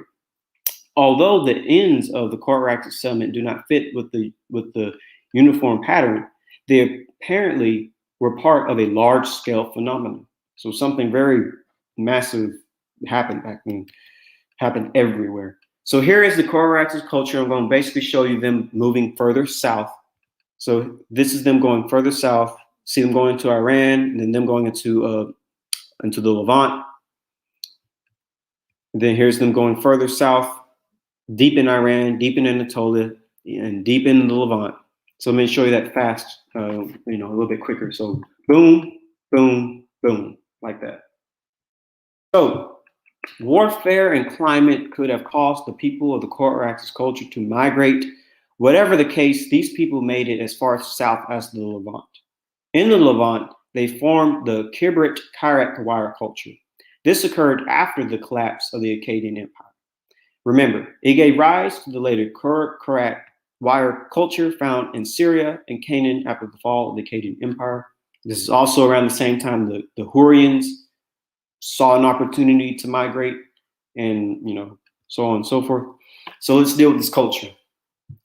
The Kirbit Kairak wire is a type of early Bronze Age Syro-Palestinian pottery first discovered at this site. Kibrit Kairak culture appears to have been a Levantine version of the early Transcaucasian culture, also known as Kura Araxes. This is showing influence from the world of Eastern Anatolia and the Upper Euphrates region. As a result, the introduction of the Kibrit Kairak wire in the Levant, 2800 BC, is probable. It is further suggested that this provides evidence of kin-based group migration. So here's a paper dealing with the Kibrit Kairak wire culture. This is a paper from Tel Aviv University. And it says, our analysis reveals a previous unreported component of food preparation and consumption practices in the South Levantine branch of the Coraxis dispersal diaspora that offers a striking contrast to local South Levantine behaviors and traditions. So basically, these Coraxis people were different from the locals, culturally and traditionally. Further, it reads, the Akum Plains appears to have been a gateway for the Levant, for Coraxis people, and for Coraxis cultural disposition. So here is the here are in stars are the burial sites, and in circles is where we find the cultural elements, as well as mixed elements when it comes to triangles. And you see a pretty heavy in the Levant. It's kind of interesting. Here's another paper that deals with the Kibrit Karak wire in the southern Levant, a case of ethnic identity. And it reads, in particular, strong parallels have been noted between Kibrit Karak wire and the Coraxis cultural complex of Anatolia and the Transcaucasus. And here are the specific sites where we find the Kibrit Karak wire culture. Here are the sites scattered all over the modern day Israel. Here is this is another paper dealing with it.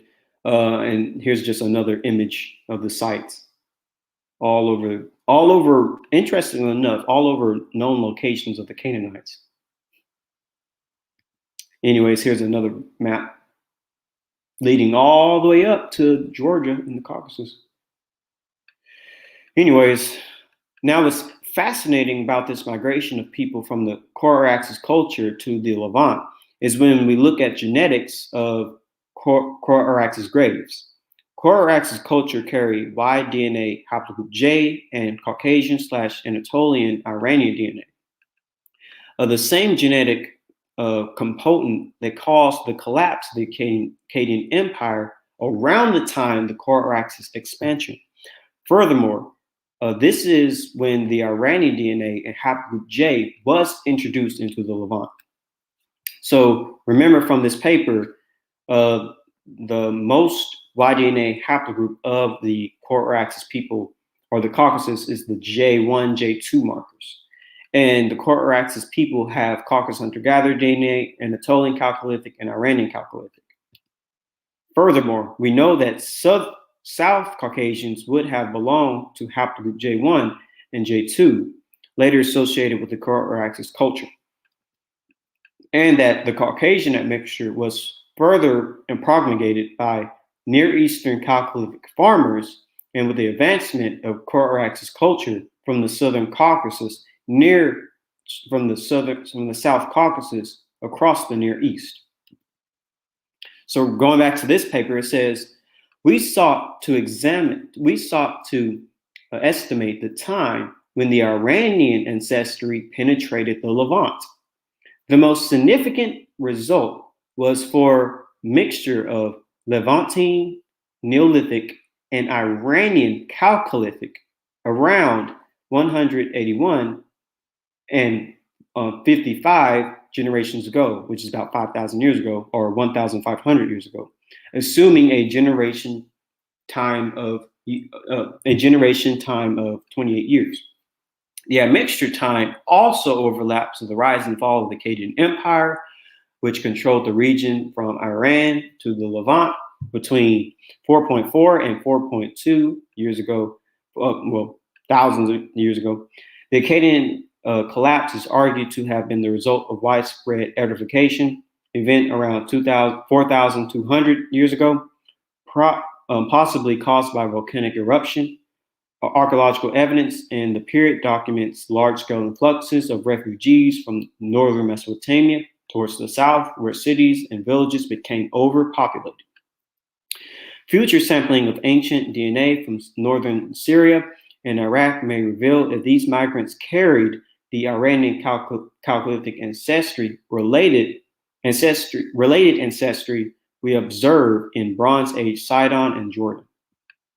And this perfectly fits with this study that came out again in August 2021 that says, we found an ancestry related to ancient Iranians that is ubiquitous today in all Middle Easterners.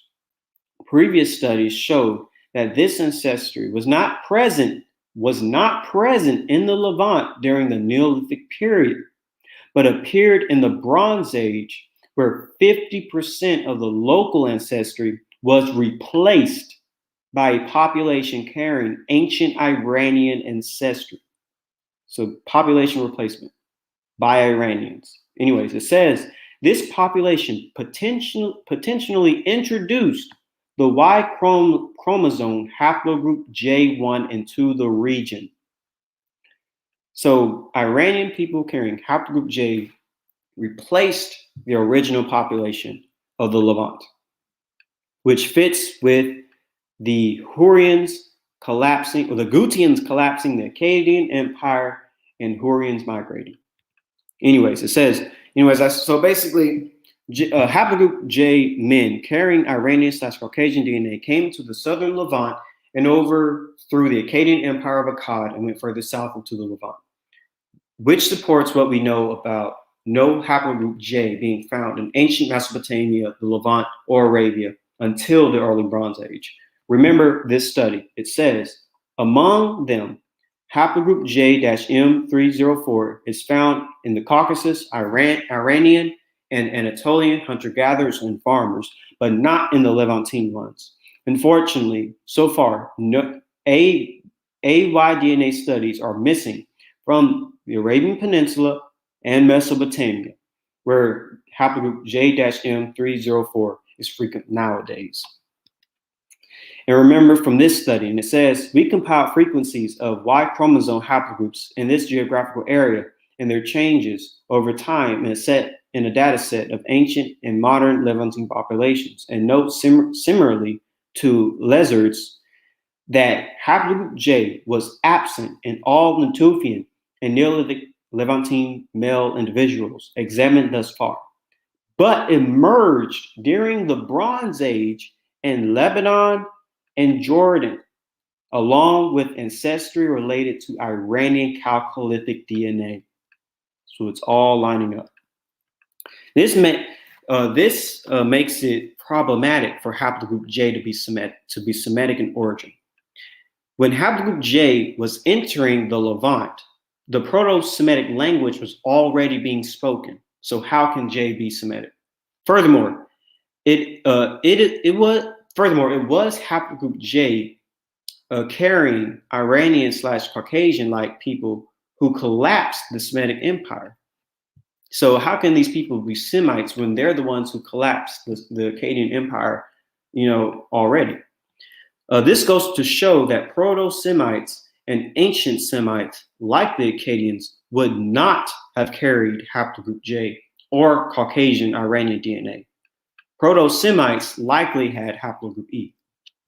As I said before, when it comes to this study, we estimate that Semitic had an early Bronze Age origin in the Levant, followed by an expansion of Akkadian into Mesopotamia. Around the same time, E-M34 is the main Middle Eastern variety of E1B1B, and is thought to have arrived with Proto-Semitic people in the late Copper to early Bronze Age. So E has the best chance of being Semitic. The only reason haplogroup J people speak Semitic today is because their ancestors adopted the language back in the Bronze Age when they encountered and mixed with Proto-Semites who were E carriers.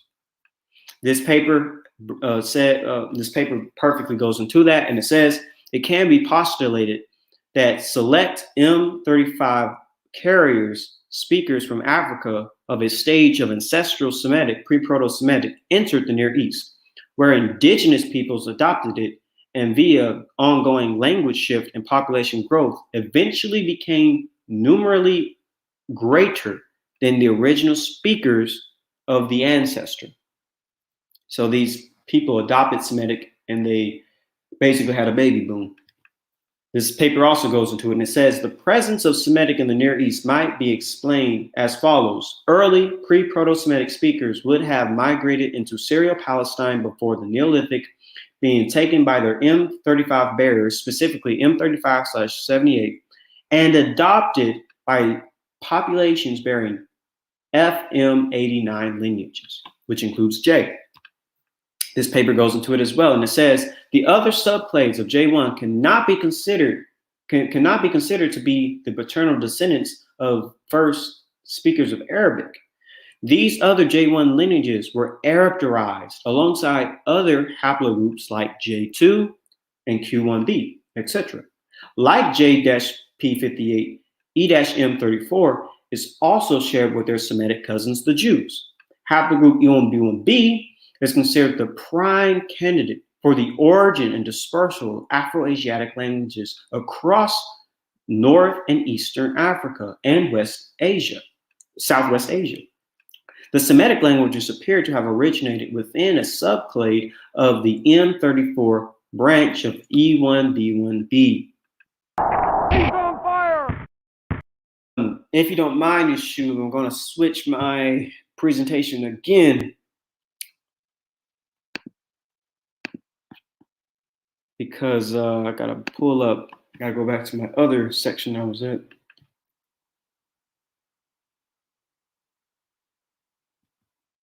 Let me All work! right, so Let me work! Please, let me work! Get that water.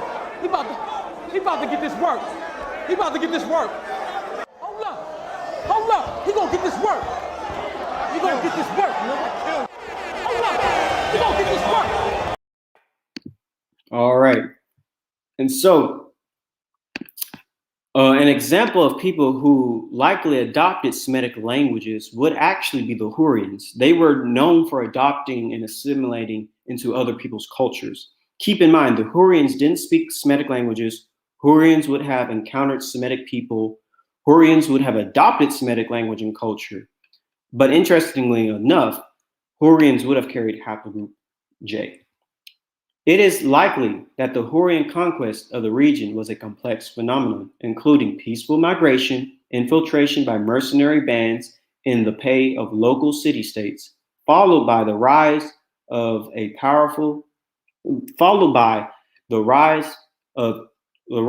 to power of mercenary warlords, culminating in the eventual full-scale migration of Hurrian herding tribes out of the mountains into the fertile river valleys. Furthermore, the Hurrians often seem to have adopted the culture of the city-states they conquered, making them less visible than ever in recorded history. For example, we have no evidence of a distinctive Hurrian military system. It seems that if there ever was a people who was both everywhere and nowhere, it was the Hurrians. So now going back to my other presentation. So the Hurrians are like an example of people who could adopt a Semitic culture. All right. So get rid of that. Go back. All right. So now, what language would J-men originally have spoken? Likely the language of their Core-Araxes forefathers, which would be Proto-Caucasian language. Specifically, the language would have been close to a Proto-Hurro-Uratrian language. This is Hurro-Urartu region. It is often assumed that the Hurro-Uratrian language, or a pre-split Proto-Hurro-Uratrian language, was originally spoken in the Core-Araxes culture. The Hurro-Uratrian linguistic family consists of two closely related languages: Hurrian with several dialects, and Uratrian. Skipping down below to the yellow underline, it says, for the pre-literate period, it is natural to associate the Hurro-Uratrian people with the Core-Araxes culture, Trans-Caucasian archaeological culture.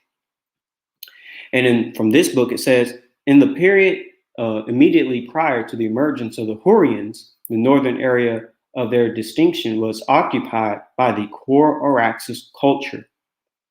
And I'm skipping to the last sentence, and it says, it is often presumed that the core Araxes culture is an archaeological reflection of the Hurrians. And reading the last sentence, it says, this nomenclature is logical given the wide agreement that Hurrian and Eritrean were linguistically related, though through common Proto-Eritrean ancestry with possible Eastern Caucasian affinities. So the Hurrians of course, are a non-Semitic people, by the way. Keep this in mind. The Hurrian language was neither Semitic nor Indo-European. Among the invaders of Syria during the second millennium BC were the Hurrians, a non-Semitic people, which, as time went by, created one of the most powerful states in the Near East, namely the Mitanni Empire. So, close modern descendants of the Eritreans are the Armenians, Chechenians, English, Kurds, and other Caucasian populations. The Armenians, according to Dingoff, are then an amalgam of Hurrians and Eritreans, Lithuanians, and the Proto-Armenian Mushki, who carried their Indo-European language eastward across Anatolia. Reading only what's in yellow, that Eritrean has, as a whole, shared a yet earlier common ancestor with some of the numerous comparatively obscure languages of the Caucasus is not improbable. Dinkoff and Surström, in the most thorough attempt at finding a linkage yet published, have argued that Eritrean is a branch of the Eastern Caucasian family. This would make it a distinct relative of such modern languages as Chechenian, Avar, Lak, and Ubed. Genetically speaking, all these people have haplogroup J at high proportions and are unironically closest ethnically to each other. Again, haplogroup J2A4B *M67 comprised 51 through 79% of the Y chromosomes in the English and 3 Chechenian populations, Northeast Caucasus, NAC linguistic group. Finally, haplogroup J1-M267 comprised 44 through 99% of the Avars, Dargins, the Karaiks, the Kubachi, and the Zubans, Southeast Caucasus, Dagestan linguistic group. Here are all these groups that I just mentioned, having the highest amounts of J1, and here are the groups I mentioned, having the highest amounts of J2.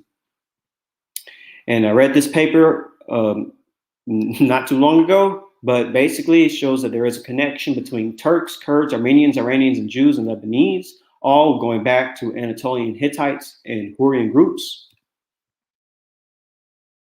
And read this as well, and it shows that Kurds are genetically related. All these populations actually are genetically related to each other.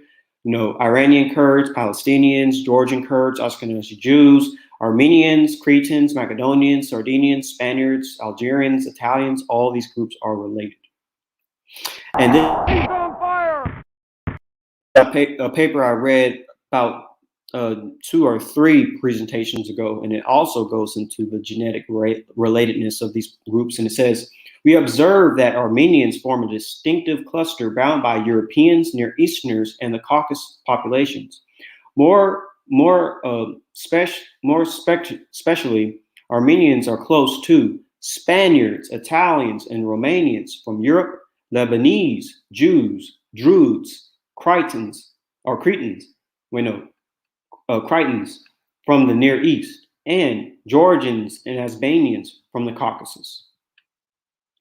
Let's see. And here's a paper also read about 2 presentations ago that deals with this connection between Caucasians and Near Easterners. And it says the MDS plot of pairwise genetic distance shows strong regional clustering separating populations from Europe, the Near East, and the Caucasus, with samples from the Caucasus grouping closer samples from the Caucasus groups, grouping closer to the Near East samples than the European ones.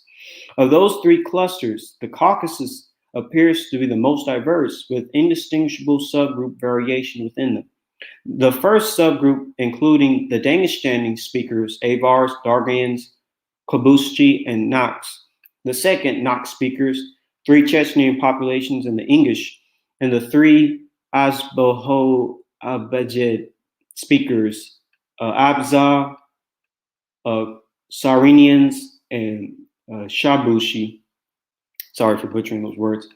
This plot illustrates both the common Near Eastern background of all Caucasus populations and the pronounced intra-Caucasus genetic differentiation into groupings that correspond well with their linguistic affiliation.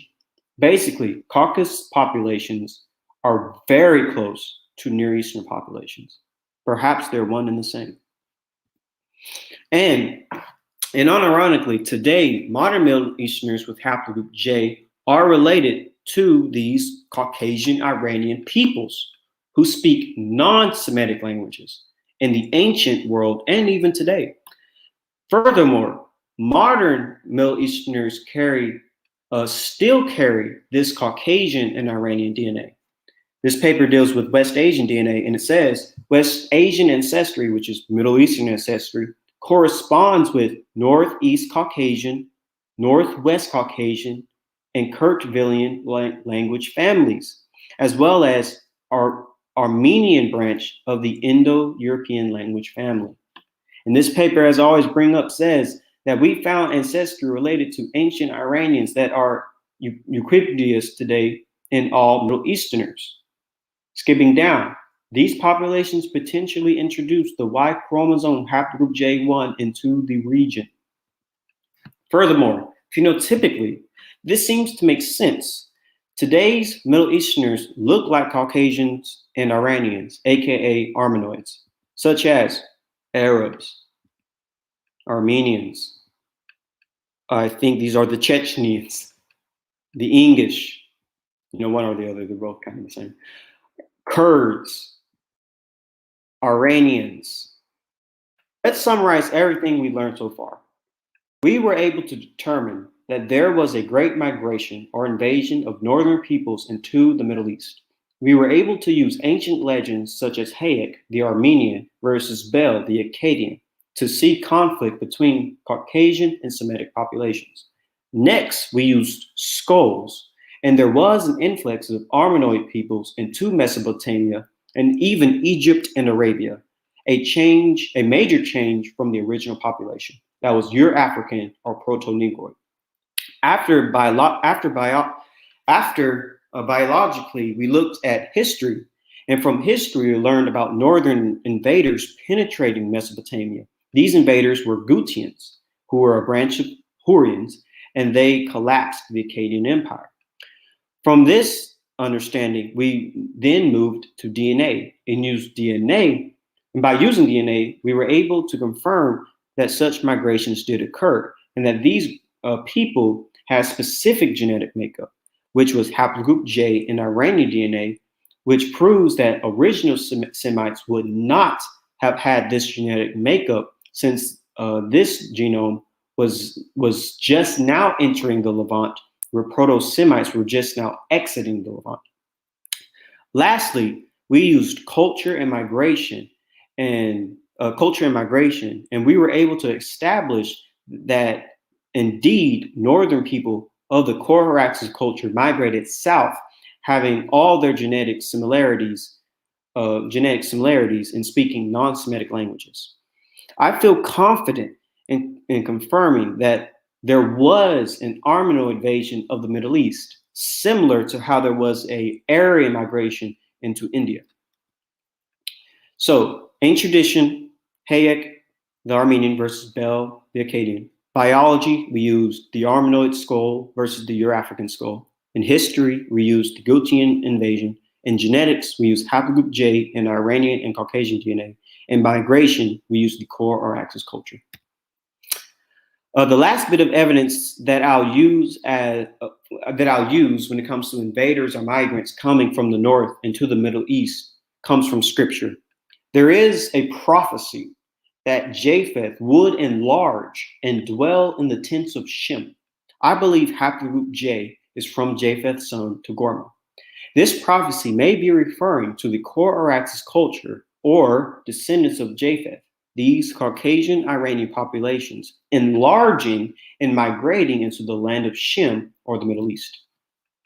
From Aramaic, the root, this Hebrew word, means to extend. In this case, the name would mean may he extend in Rashi. So if you, no matter what Bible translation you read, in Genesis chapter 9, verse 21, it always says, may God extend Japheth's territory. May God expand the territory of Japheth. May God enlarge Japheth. May God expand the territory of Japheth. May God shall enlarge Japheth. May God enlarge Japheth. May God enlarge Japheth. May God enlarge Japheth. May God enlarge Japheth. May God enlarge the land of Japheth. And also, it tends to read, may Japheth live in the tents of Shem. May Japheth share the prosperity of Shem. And let him dwell in the tents of Shem. May he dwell in the tents of Shem. And may he dwell in the tents of Shem. Basically, Japheth is going to enlarge and dwell within the land, the tents of Shem. Now, there's another way you can look at this as well.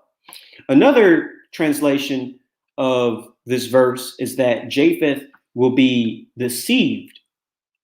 You can use the patha as meaning, the first meaning is to be spacious, to be wide, to be open. But the second meaning is to be simple, entice, deceive, persuade. So another way you can look at this verse is this: Japheth shall enlarge and dwell in the tents of Shem. Perhaps this refers to Japhites migrating into the land of Shem. By dwelling in the tents of Shem, they will learn from Shem. Perhaps they will even adopt the tongue and the culture of Shem, which would be the Semitic language and culture. However, Japheth would be deceived. Could this deception be that Japheth would believe that he is Shem?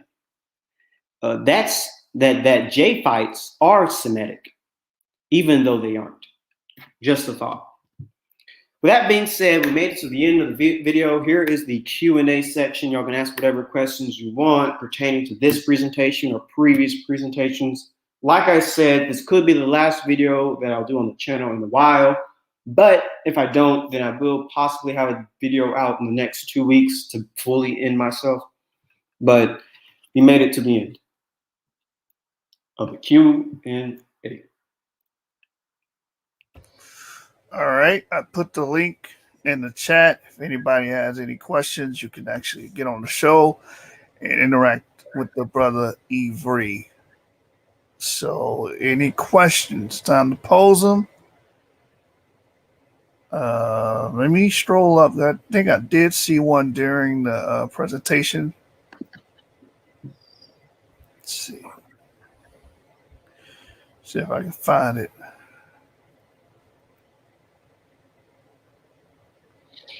And if this is my last video on YouTube's channel, that means I will be posting videos soon on my channel and possibly on Divine Prospects and possibly on Orthodox More.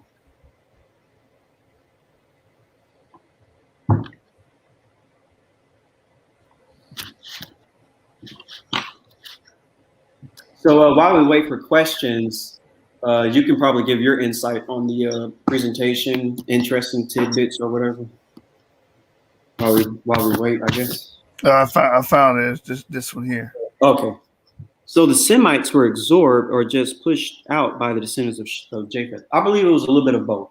Some were absorbed and others started migrating into the desert. There is a paper that deals with the descendants of the Natufians, and we found that the closest people who descend from the Natufians are Arabians and Bedouins, and these groups tend to live like really deep in the deserts of Arabia, so they would be the most genetically Semitic.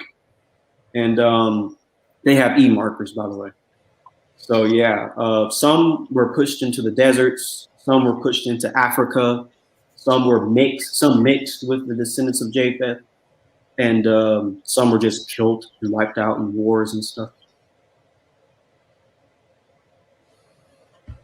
All right, I'm sorry, but I'm gonna make this quick. Think of this migration of Japhites. Think of it as the Aryan invasion of India, basically. Which, unironically, Indians kind of do look like Semites, like mixed Semites. But yeah. All right, so this next question, I'm gonna let you answer. Then I gotta comment towards this because it's getting irritating at this point. When you do something about UMBNA, I am making a video. Well, technically I already have the slides on how we can prove we are Israel, but tonight's not that night. So tonight's about the Armenoid invasion, but don't worry, I do have videos, or I do have slides on proving how we are Israel.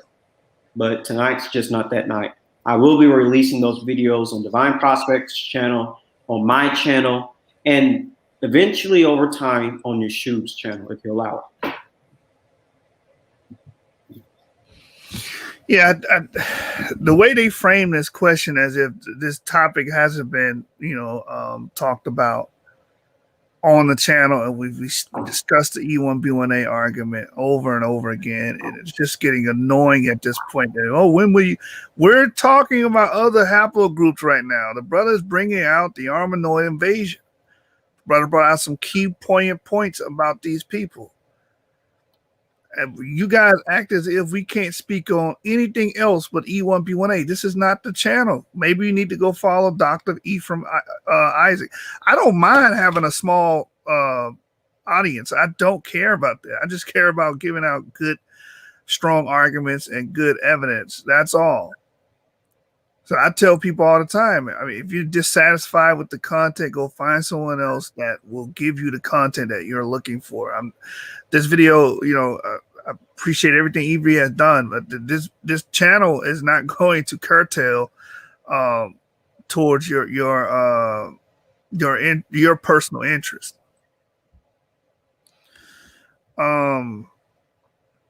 But yeah, while we wait for more questions to come in, great presentation, by the way, powerful arguments. You pretty much, again, another presentation based upon interdisciplinary studies. All right, well, class and section, find someone else. Find you another channel if you feel that way. This is not the channel for you. But yeah, as I was saying, brother, you went in on several aspects, and again, reiterating what was brought out last night in this Armenoid invasion presentation. You basically showed where the starting point was, what the origin was, which is a key point, and you also showed who the original people were. You understand? You showed the Mari inscription, the Mari descriptions. Right there. You showed the territory of the Mari people and what these people would have looked like during the Bronze Age. And I think that's huge because you're showing and painting the narrative that there it is right there, Mari and Ebla, which we know these two. I believe Mari is a Shemitic tongue too, right? Yes, the ancient Semitic city was Mari. Mari was an ancient Semitic city. Right, and we know Eblite is a Semitic tongue as well, Semitic culture. Eastern Semitic, yeah. Many of the biblical traditions, right, the customs that we have are actually found in Ebla and Mari. Mm-hmm. So we do know the customs and cultures precede the main patriarch Abraham, and we know where he got it from. He would have got it from Mari. He would have got it from the Evilite civilization, showing you a continuity of Proto-Afro-Asiatic, and Semitic culture being passed down to him. Abraham was not given culture from the Armenoid people or the how you say the Urartu, or the Urartu. Hurrians. Yeah, he wasn't practicing their code. He was practicing Semitic culture that we would have expect to see in that part of the world. It's Ebla and Mari. And we have found an E sample in Ebla, by the way. I mentioned that in my very first video on this channel, an Ebelite sample. An Ebelite sample with E. Might be able to pull up right now. Well, actually, I'll just wait. But you can see it right here, basically. It's basically right here. It's basically this one. Right. And we look at the distance where you see Georgia, and then where the Middle East is. Like, man, that's a great distance. And we're talking about as the population and who was there and who represented these people before, as you brought out in your last presentation, the Semitic states became weakened, and the Hurrians and the people with the J marker began to invade these areas and start to intermingle and marry, which you touched on with the Arabs tonight, which I thought was a very powerful key point as well, with population replacement being a factor. Yeah, so you got right here. Is this what that says? The guy whom I shall not name tried to use, this against you about the Natufians not having sub-Saharan DNA, but there's so much to understand about what was going on back then. And adding to your point on admixture, here's a quote. Yes, yeah, it says the interbreeding of the incoming Neolithic people with the in situ foragers diluted the sub-Saharan traces that may have come with the Neolithic spread, so that no discoverable element of that remained. This mixture between the incoming farmers and the in situ foragers had originally been supported by the archaeological record alone.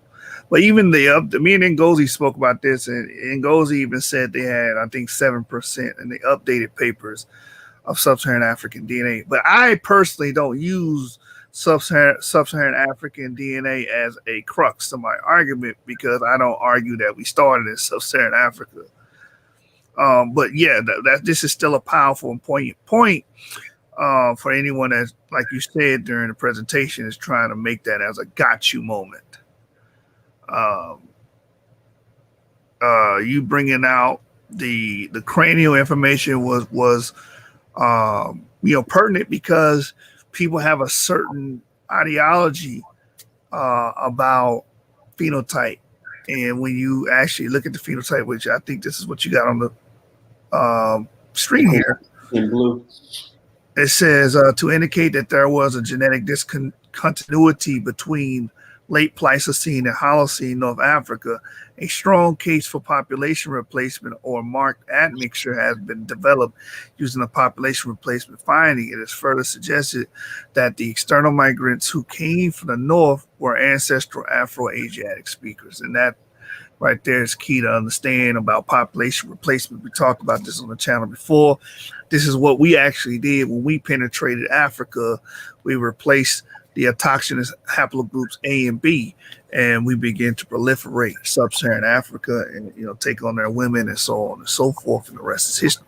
Same thing was going on in the Middle East, where you would have our ancestors, the Natufians, our relatives, that preceded us during the Natufian period, represent most of this area, and then you have these J markers coming in. And I'm glad you covered the Gutians tonight, because if you're rolling with this J marker and saying Abraham represent that, are you saying Abraham comes from the Gutians? Like, that doesn't make any sense. Like, when all of his culture is going back to the Proto-Afro-Asiatic. That's right, the Gutians, man. So I mean, excellent presentation, and showing again that the J marker is not autochthonous to these localities, but rather Johnny Come Latelys, and they've been absorbing the culture and absorbing the people groups. And this is what you brought out that was so pertinent last presentation about they're everywhere at the same time, but not detectable. you know, because they absorbed the surrounding Afro-Asiatic cultures and peoples. This says the original inhabitants of Arabia, then, according to Saint Sir Arthur Keith, one of the world's greatest living anthropologists, who has made a study of Arab skeletal remains, ancient and modern, were not the familiar Arabs of our own time, but a very much darker people. A proto-Negroid belt of mankind stretched across the ancient world from Africa to Malaya, um, giving it giving rise to the Hamitic peoples of Africa, to the Dravidian peoples of India, and to intermediate dark people inhabiting the Arabian Peninsula. In the course of time, two big migrations of fair-skinned peoples came from north. One of them, the Mongoloids, to break through and transform the dark belt of man beyond India. The other, the Caucasoids, to drive the wedge between India and Africa. Caucasoid wave took place in prehistoric, probably late Pleistocene times, when Arabia was a well-watered and inviting land. The more viral invaders overcame the dark-skinned peoples, absorbing most of them, driving others southwards, where my own exploration is believed to have discovered vestiges of them in a natural sanctuary beyond the great sandy ocean of Rub's Al-Khali. If I had to guess what he's talking about, he's probably talking about the Jarawas and the Andamanese Islanders, because there's still a remnant of these haplogroup D markers in India to this day, living in India, that are related to the Jarawa and Andamanese Islanders. And also the key point, him bringing in that there was an invasion of people that brought in these racial elements from outside of India. It's also consistent with the Indian mythology, because they believed that there was a war between quote unquote black and white people in times past.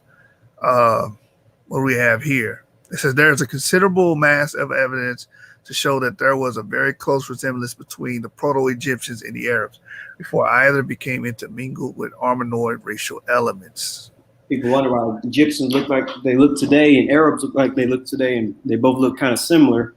That's because they both Armenoids. Yep. The product of the Armenoids. You know, I said this whole PowerPoint is very pertinent, and we have to have these discussions. We have to have these dialogues and bring this information to the forefront, because a lot of people are surface level researchers. And like I said last night, like, this is really the end of Scooby-Doo right here, where we, uncover the mask. We take the mask off of the villain and we find out who they really are. And you see an Armenoid, you see a Hurrian underneath the mask. You start to see who these people are. We unmask these people.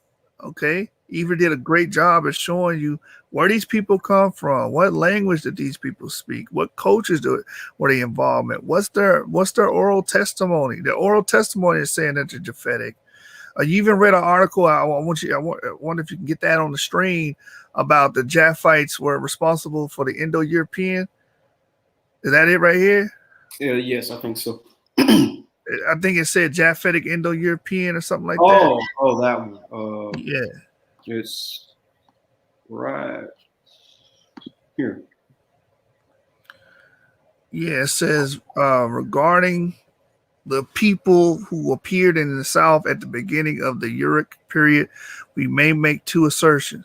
They spoke in all probability a Caucasian, a Japhite language. So this paper is saying that Caucasian is a Japhite language. Mm-hmm.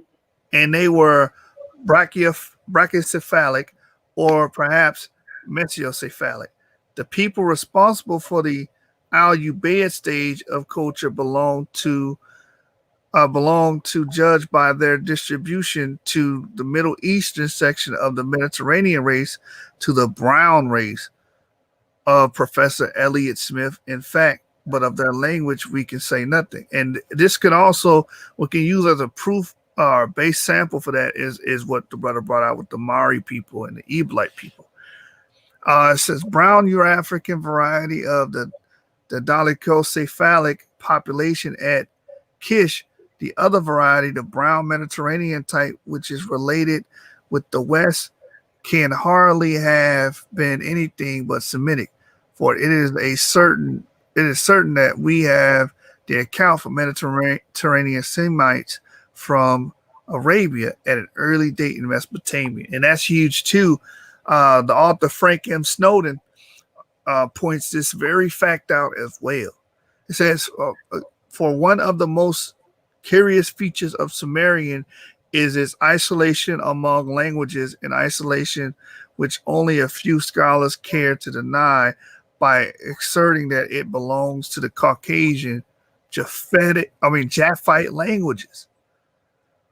So if Caucasian is Japhite, Indo-European is Japhite, Urartu is Japhite, the brother brought out the English and the Chechens being Japhite, and they connected themselves to Japhet through their forefathers.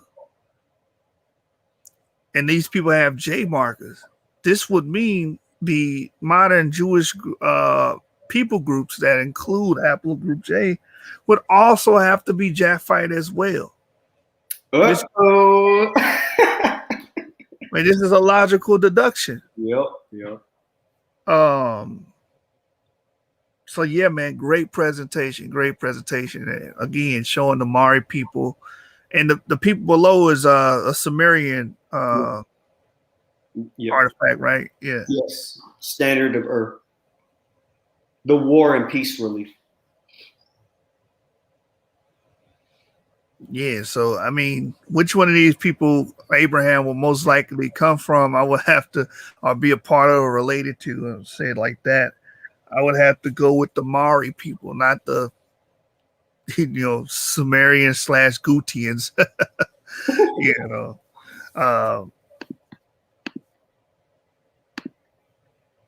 Yeah, here you go right here. Mesopotamian Palace of Mari, part of the sacrificial scene, restored by Paul Francois, architect to the expedition of M. Andre Parrott, from thousands of tiny fragments, wall painting, early 2nd millennium BC. And that's crazy. And you know what? People will see stuff like this and see them being, colored in and pigmented, and still deny that these people are black or brown. Like, I don't get it, man. It's just crazy.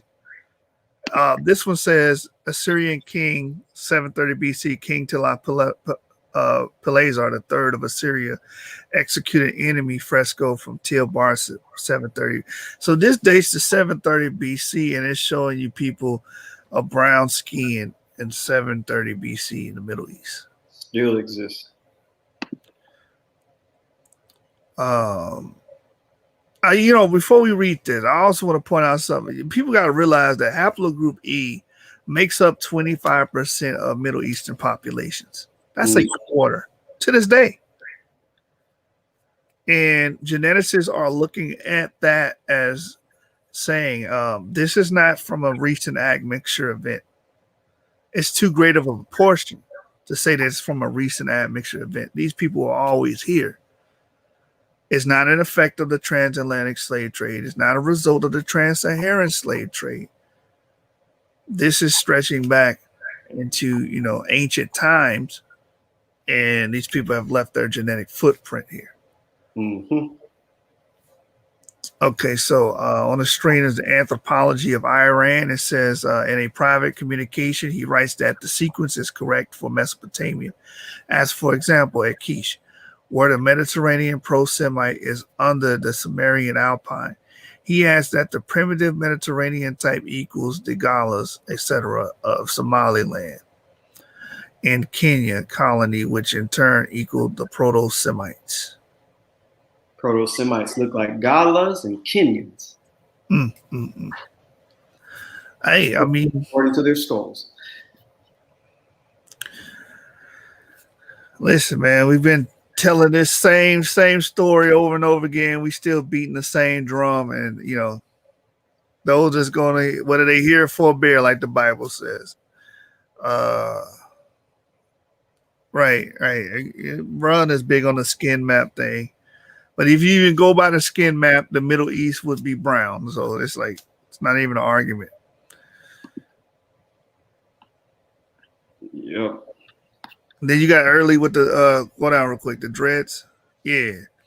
Wait, hold The on. dreads, the one you just had. You can go back to the one you just had, yeah. So this is supposed to be a Syrian, if I'm not mistaken, right? These are Bedouins from Syria. Syria, yeah. Syria, which makes a lot of sense because we know the Natufians, they stretch from the territory stretched from the Negev all the way to North Syria. So we expect to see these descendants in these areas. So these depictions are not shocking to us. Nope. You know. And this was made by the Egyptian Ramses III. Actually, these were captives.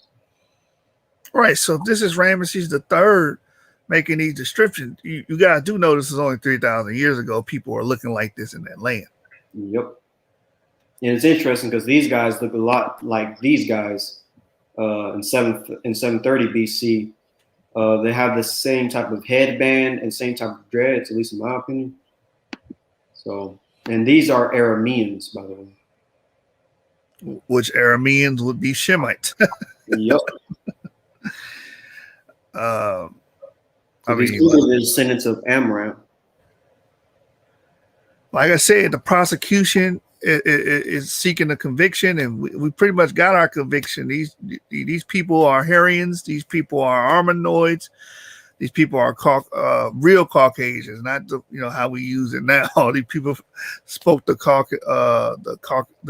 Caucasus dialects and the language phylum, and we can see where they came from. They replaced the autochthonous people in the Middle East, man.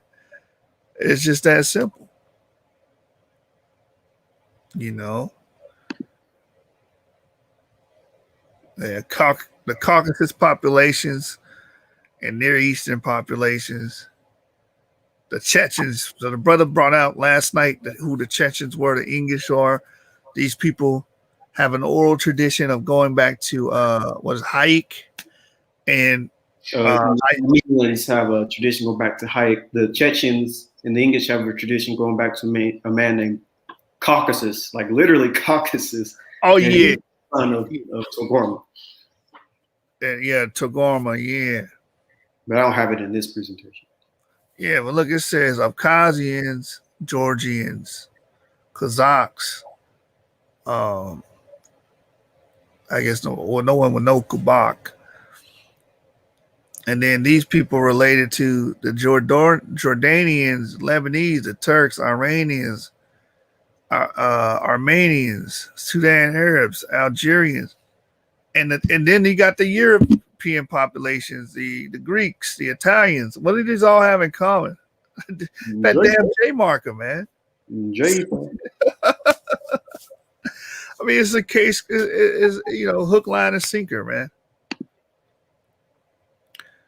This one says Western ancestry correlates with Northeast Caucasians, Northwest Caucasians, and Kartvelian language families, as well as the Armenian branch,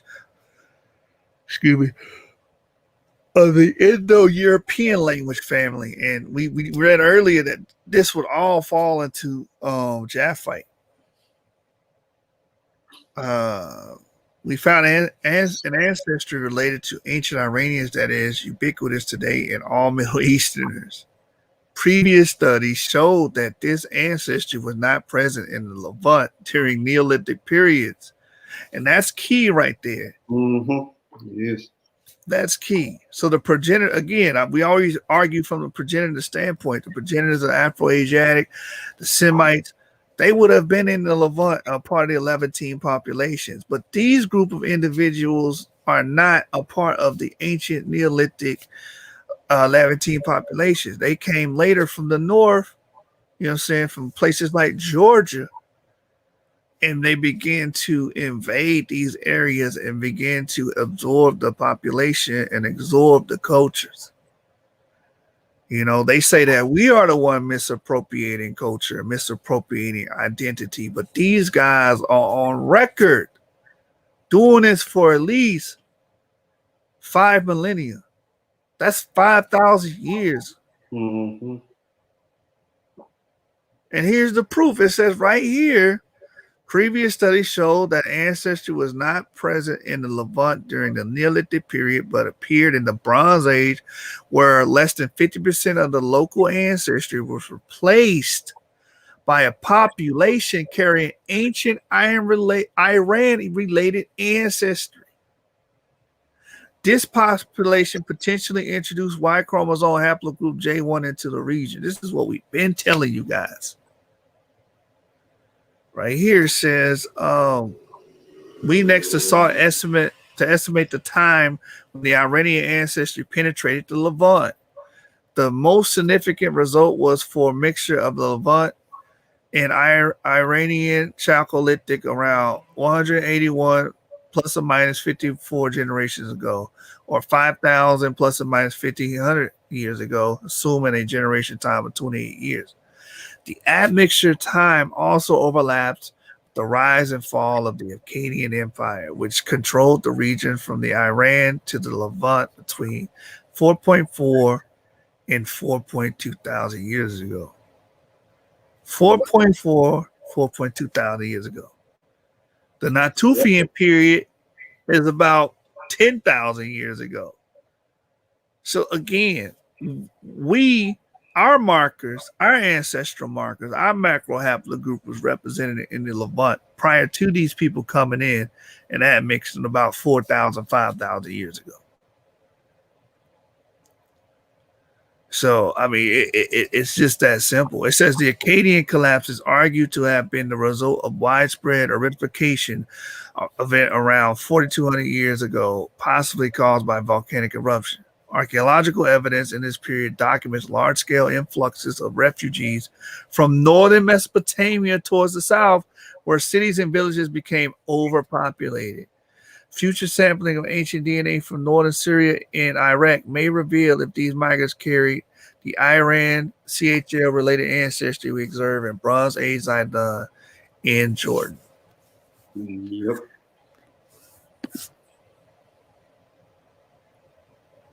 Y chromosome haplogroup JM304 represents the major male lineage in West Asia today. Around the time of Neolithic demographic transition, the genome-wide ancestry of West Asian populations was geographically structured into three groups.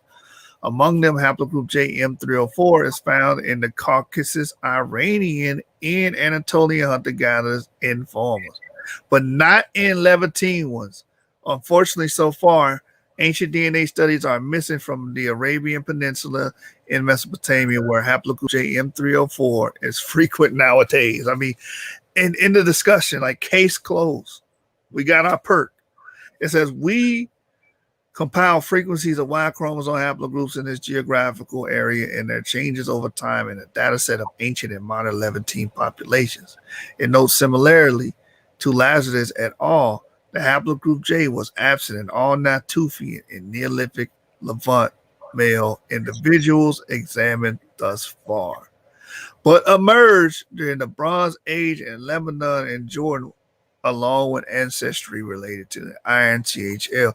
And this is why the brother is naming this Armenoid invasion. He's tying all this together to show you these people don't belong in the Levant. They came in and brought in their phenotypes. Right there.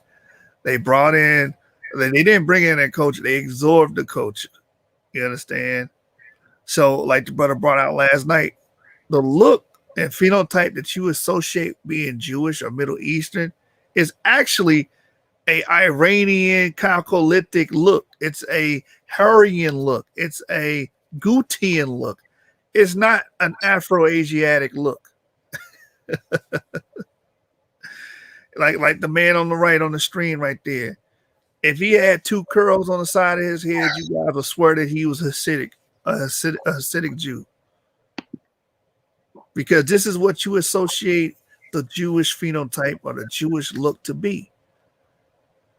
These pale people with these, hook noses. And this ain't a racist campaign or a phenotype campaign. We're just revealing the truth of where these phenotypes come from. These are Caucasoid, Armenoid features that were disseminated through these lands and proliferate these lands through these Hurrians and through these Armenoid people with these J markers that don't really belong in the land the Levant. It does not reflect the original people, the autochthonous people that would have brought forth Abraham, and therefore would have brought forth the Israelites. And that's what was showed tonight.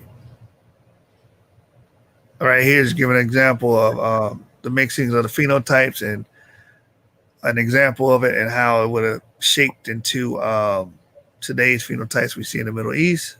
Right here says that these facts on which even Arab authors agree prove, as will shortly become more evident, that the Arab races cannot be conceived as anything but a mixture of blacks and whites, a process continuing even today.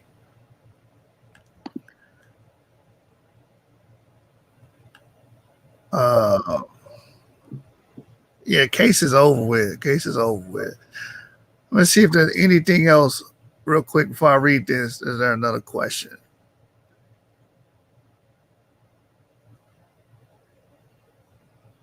There is a question right here. I may have missed it, but I know you mentioned that the Sumerians were primarily by paternal J. My questions: do we know what haplogroups they were before, and can we link them to specific cultures? So you want to know what the haplogroup was of the Sumerians before? Can you clarify that? Because their haplogroup would have just been that. Like Sumerians would basically have descended from those Caucasus hunter-gatherers who were J markers. Because Sumerians, in all honesty, speak a Caucasian language. Isolate. Language isolate.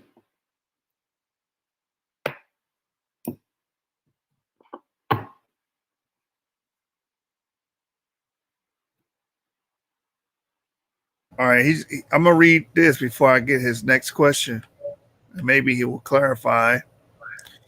But the statement is: consequently, it is important to change our notions about the Semite, whether in Mesopotamia, Phoenicia, or Arabia. The Semite, insofar as he is discernible objectively, appears as a product of a Negro-white mixture.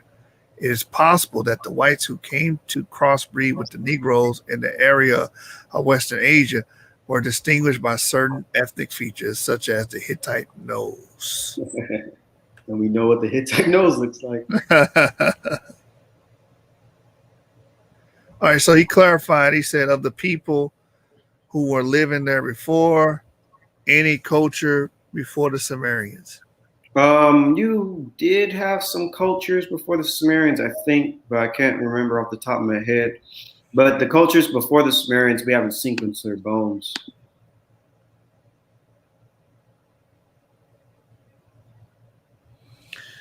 Okay, he says here, what do you say about that paper who stated there was no population replacement in Egypt? The Abu paper. So I guess Abu is spreading some disinformation. Yeah, that doesn't make sense. Egypt is a really mixed area when you really think about it ultimately. You had Natufians in Egypt, you had Proto-Nilotics in Egypt. Of course, you had other Mediterranean and African and Asiatic groups going in and out of Egypt from, I don't know what. Can you link the paper in the chat and I will take a look at it. I can actually give my views on it even right now. Because I likely read it. I read a lot of these genetic papers, so if you can send the link in the chat, I will definitely skim through it right now, or I may have already read it and I can give you my answer. So please find that paper and put it in the chat. I would like to. Hey, this statement is crazy as hell to me because it's just like, it's not him. I guess Abu is spreading disinformation, but it's like Egypt is going through a period of invasion, known periods of invasion of people getting replaced. I mean, one of the most famous is the Hisco period. Yeah. Even before that, when you have the Namert Stele, those are two different ethnic groups fighting each other. The Namert Stele. And that's That's the first dynasty. Exactly. So I don't know why. I have a book on it. If you get a book called the Oxford Handbook of the Levant, it goes into how different people groups were going in and out of Egypt for at least the Nakata period. That's pre-dynastic Egypt. Yeah. In the Naquata period, I think they were even trading with Mesopotamians. Yeah, because they have the material culture from like Mesopotamia. I mean, even Afghanistan. That's where you get lapis lazuli from. Right. So it's like Indus Valley civilization. Yep. They're trying to say Egypt had a static ethnicity is just false and just. I wonder what he thinks the ethnicity is. Like, does he think it's an E marker or a J marker? It's impossible for it to be a J marker. J markers only entered the Levant in the early Bronze Age, so you can't say they're J's. So what does he think? Does he think it was a haplogroup A or E? Like, or what? Who is this original Egyptian population? Like, I think he's trying to make it seem as if it was E, but that if I don't know his argument, but if I know how those guys think, they try to make E Ham. So if he's trying to say, well, E was there and they were Ham and they were always Ham, first of all, there's no evidence of that. Like I told Ngozi, there's no evidence that E was in these areas for these long period of times. They only represented these areas. Like there's no real evidence of that. Secondly, we know the DNA of the pharaohs is haplogroup R. We know the DNA of the priests is haplogroup, I think K2 or T or something like that. So I don't know where he's going with that. Maybe Abu himself needs to, represent whatever argument he was making there. Yeah, find the ABC, find the paper, and can you clarify what was said so I could address it a little bit better? Or, I guess you clarified it enough, but you tell me, oh my goodness, is that really his evidence? Ancient Egyptian mummy genomes reveal an increase of sub-Saharan African ancestry in the post-Roman periods. I've read that paper, and people are interpreting that paper wrong. Completely wrong, yeah. I guess I could pull it up. I'm going to exit out of this, and I'm going to pull it up. Yeah, that paper does not mean the people in Egypt today were there until perpetuity. It does not say that in the paper at all. Nope. And this is why you guys get mystified by how certain people speak. Like when Polite spoke, that word silent. And Abu's the same way because he says things nice and cute, and he doesn't have bad grammar. So you go, oh, maybe he's telling the truth. No. Let's dissect that paper real quick. And first, this is not on topic with the Armenoid invasion, but I think we should for teaching. Let me type that in. Let me highlight that real quick. Copy and paste. But yeah, this paper isn't saying what y'all what people are think that it's saying. And let me actually pull up some history as well dealing with the Egyptians and the Hittites. Because he made it clarity. He said he wasn't referring to Abu, he was referring to the site location. Oh, okay. I thought you were talking about the brother Abu. I know what you're talking about now. Clyde Winter covers that and gives the DNA samples. If you go off the DNA samples of the Abu Mansur, I think it is, majority of that's like FMA9 lineages. But you got the paper? Yeah, I'm pulling it up right now.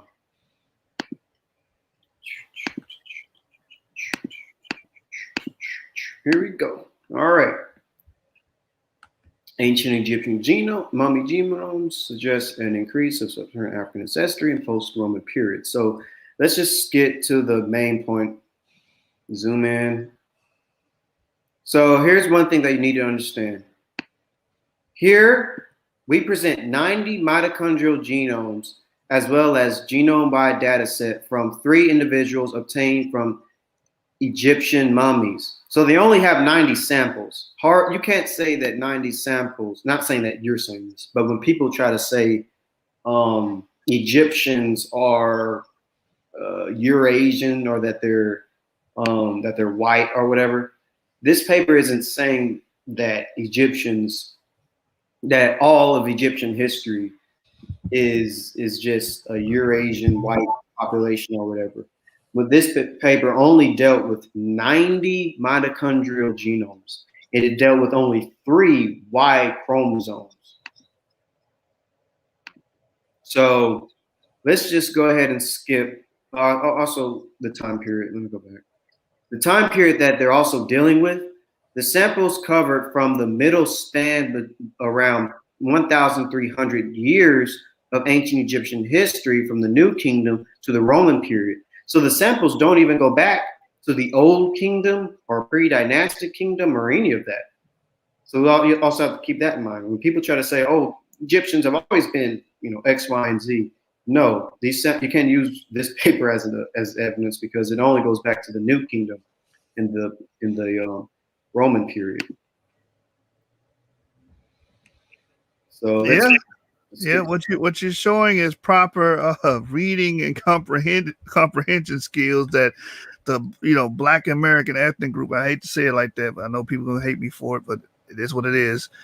Lack. It always boils down to that when we're pulling up papers and people trying to use certain papers and certain wording as an argument, and then we go and actually read it and it doesn't say what they're trying to imply.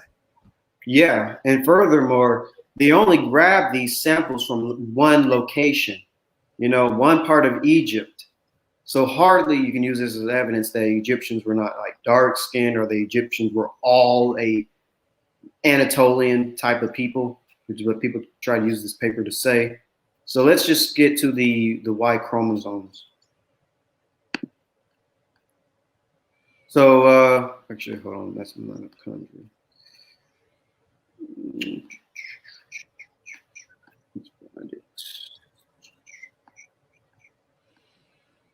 I'm gonna have to pull up the sample table. I may have passed it. Let's see. Yeah, here it is. Data 3. Oh wait, nope. Oh, I have to download that. Let me pull it up. Open. No, I should have a PDF for this. Hold on. Let me just download the PDF.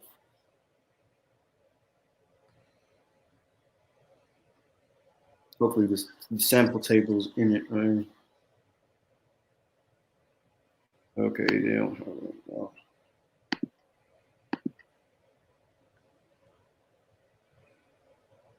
Back up. Hold on, y'all.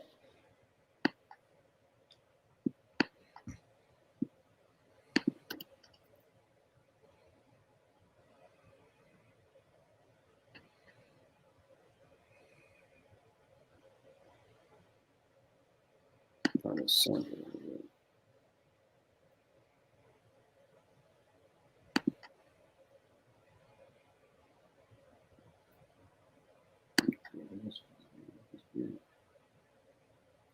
Let me go back.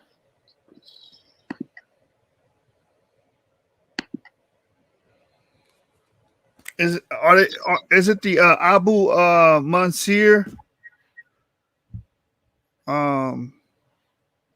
examples? It's got to be, right? Oh, are you asking me or him? Oh, here I think you would mention Abu Mansur. Here's the peer review file. This is what I was trying to find. I didn't scroll down far enough. And while he's answering that, class in session, I need a citation on that. That is not it. My bad. Yeah, he said. Right, I'll just go ahead and tell y'all what the samples were. So yeah. Go ahead. I'm going. I had a source that talks about it. Let me pull it up. So the three Y-DNA samples from this study was 2 J samples and 1 E sample. And so we know from even doing my Armenoid presentation that J wasn't in the Levant in the Neolithic. So obviously it wasn't in Egypt in the Neolithic.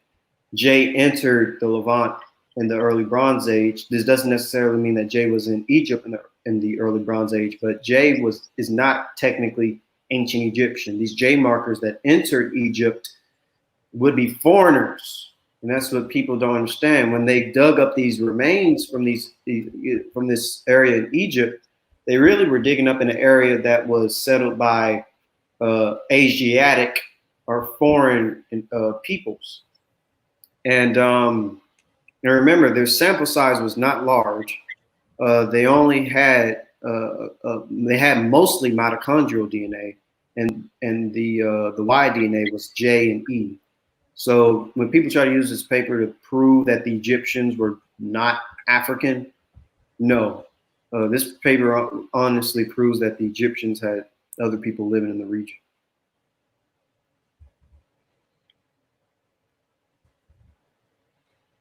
When was that paper published? 2017? Yeah, 2017.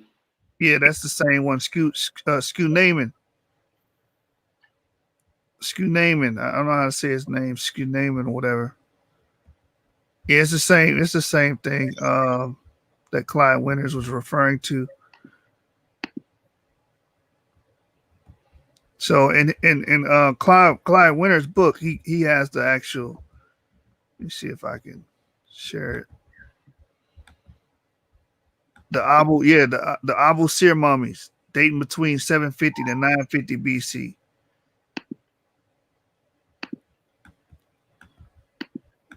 Let me see if I can get the list.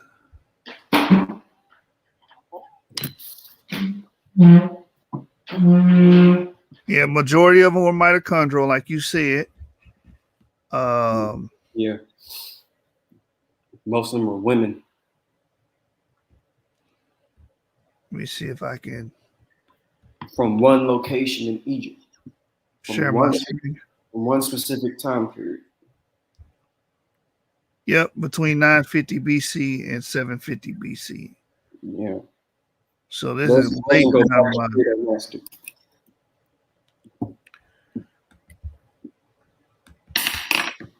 Yeah, this is the New Kingdom period. Let me share my screen. So yeah, this is Clyde Winters' book on blacks in Europe, and he actually has the data set on his in his book. If I can, I don't know how well you can see that. Hold on, I can blow up my page, but you might need to. Well, I can kind of see it. You can zoom in if you want, but. All right, let me go to tools. What about now? Yeah, I can see it, but people on their phones probably won't. They probably can't. Yeah, but on my computer I can see it because I have it close to my face. All right, hold on. Can you zoom in using the? Do you have a touchpad on your computer? You can use your two fingers to kind of zoom in. Well, the thing about it is I'm using Kindle. Oh.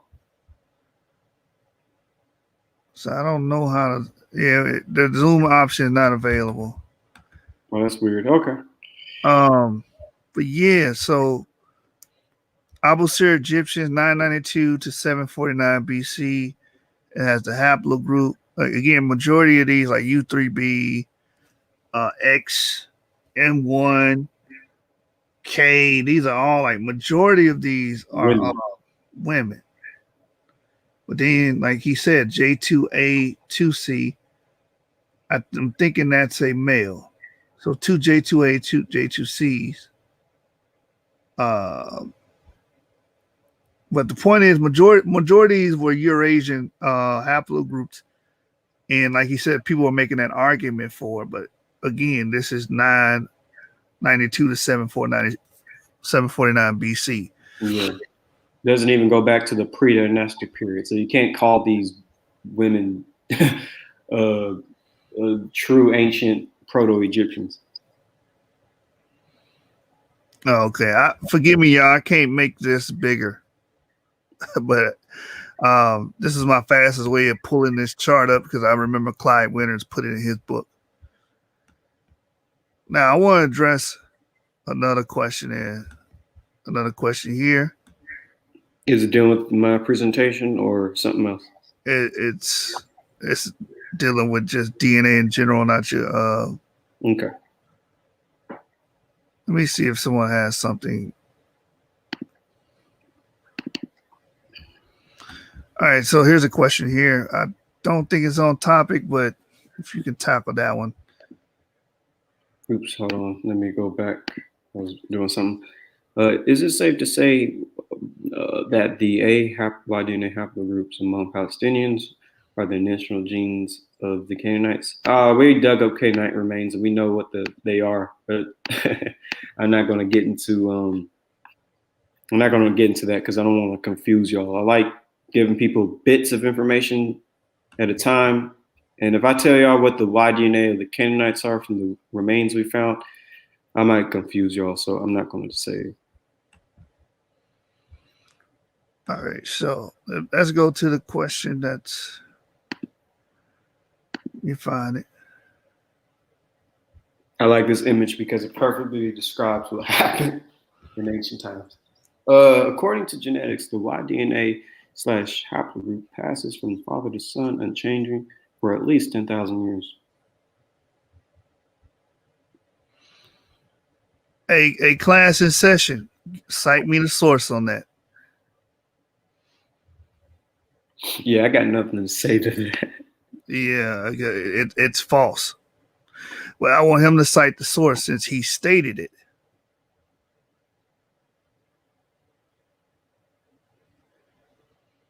And this was probably why he asked about the E1B1A thing. Well, you guys not talking about E1B1A. They don't change for 10,000 years. According to what? You can put the link in the chat if you want, again, just in case people want to join. And if nobody has any more questions, we can just end the show and I can go to Clubhouse and chat it up. Yeah, get your questions in pertaining to the lesson. Last call for alcohol.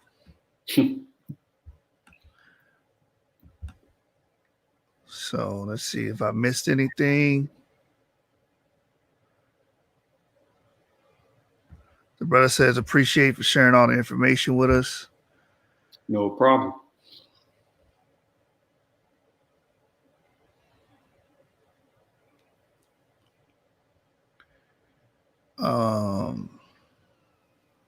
Okay, you addressed that.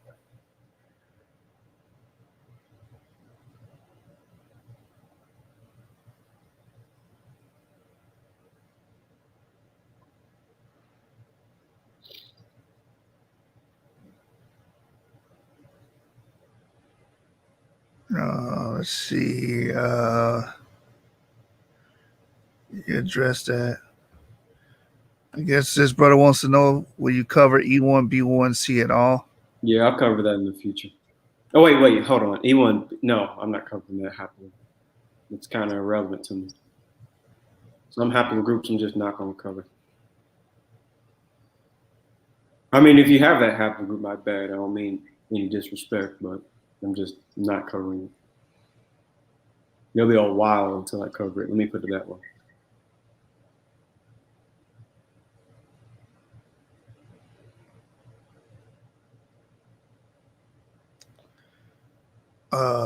So Semites were absorbed. Okay. You addressed. I don't know. He was just making a statement. Kind of seems like a statement. He put a period at the end instead of a question mark, unless he mistyped. He meant to put a question mark, but seems like a statement. I think that's it, man. I think that's it. All right. All right, it was nice coming on the show. Perhaps my last presentation, unless I find the energy and the time to do one last two presentations. But my PowerPoint acts up so much. I'm kind of, I don't know. We'll see. This might be my last one, but I might do two more to sort of sum everything up together. I have to see. But yeah, it was fun. It was a good ride. Wonder if there is information on the original beliefs and practice of who exactly? Of who, what people group are you referring to? Was Khazaria haplogroup J? From my understanding, I think Khazars would have had Q and R, but you could have had some J since Khazaria was concentrated in northern Caucasus. So yeah, it would have been J, Q, and R, but not just J alone. Definitely a mixture of different haplogroups because they're Turks. Turks have Q, R, and J. So.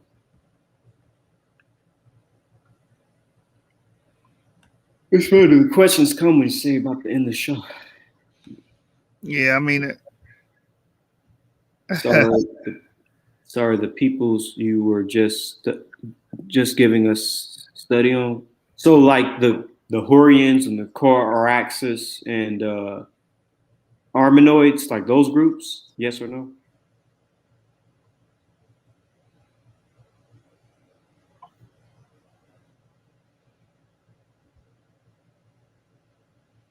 I think that's what he's talking about. But you answered a question like this earlier about they had earlier cultures prior to, I guess, the Hurrian. Yeah, there's a lot of different cultures. I mean, the Hurrians, as an example, influenced Hittite culture and Amorite culture, Mitanni, Babylonian Kassite. I mean, just to give you some simple breakdowns, the Hurrians themselves descend from the Core-Araxes culture. Core-Araxes people practiced type of farming in the mountains and type of grazing of animals in the plains. They had pottery, such as a black pottery with a red rim.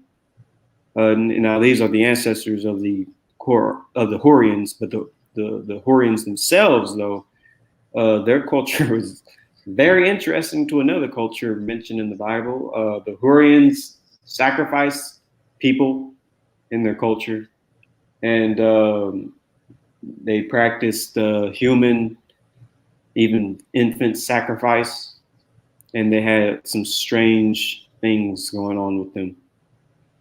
Just put it that way. All right. We're going to shut it down, man. We appreciate everybody that came in, hit that like button, subscribe to the channel. And I also want you guys to go over to Ivri's channel, The Hebrew of Israel. Matter of fact, let me see if I can pull it up here. Put it in the chat before I leave.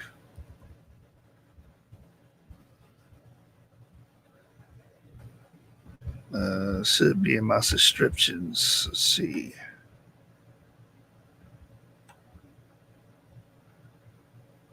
And right here, The Hebrew of Israel. And you guys go subscribe to his channel. Support him as he begins to bring out his content and disseminate information over there. So here's the link to his channel. I want you guys to go out and support and show love to this brother and help him get his channel off the ground.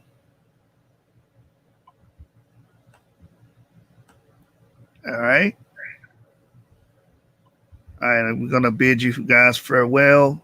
Subscribe to this brother's channel. And, I just like to thank the brother for, coming on our channel and blessing us with the information as well.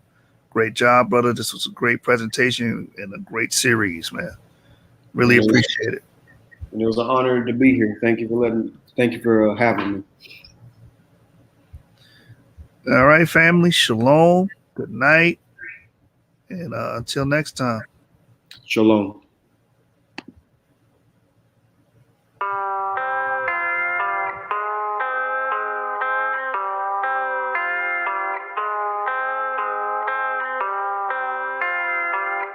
Big business.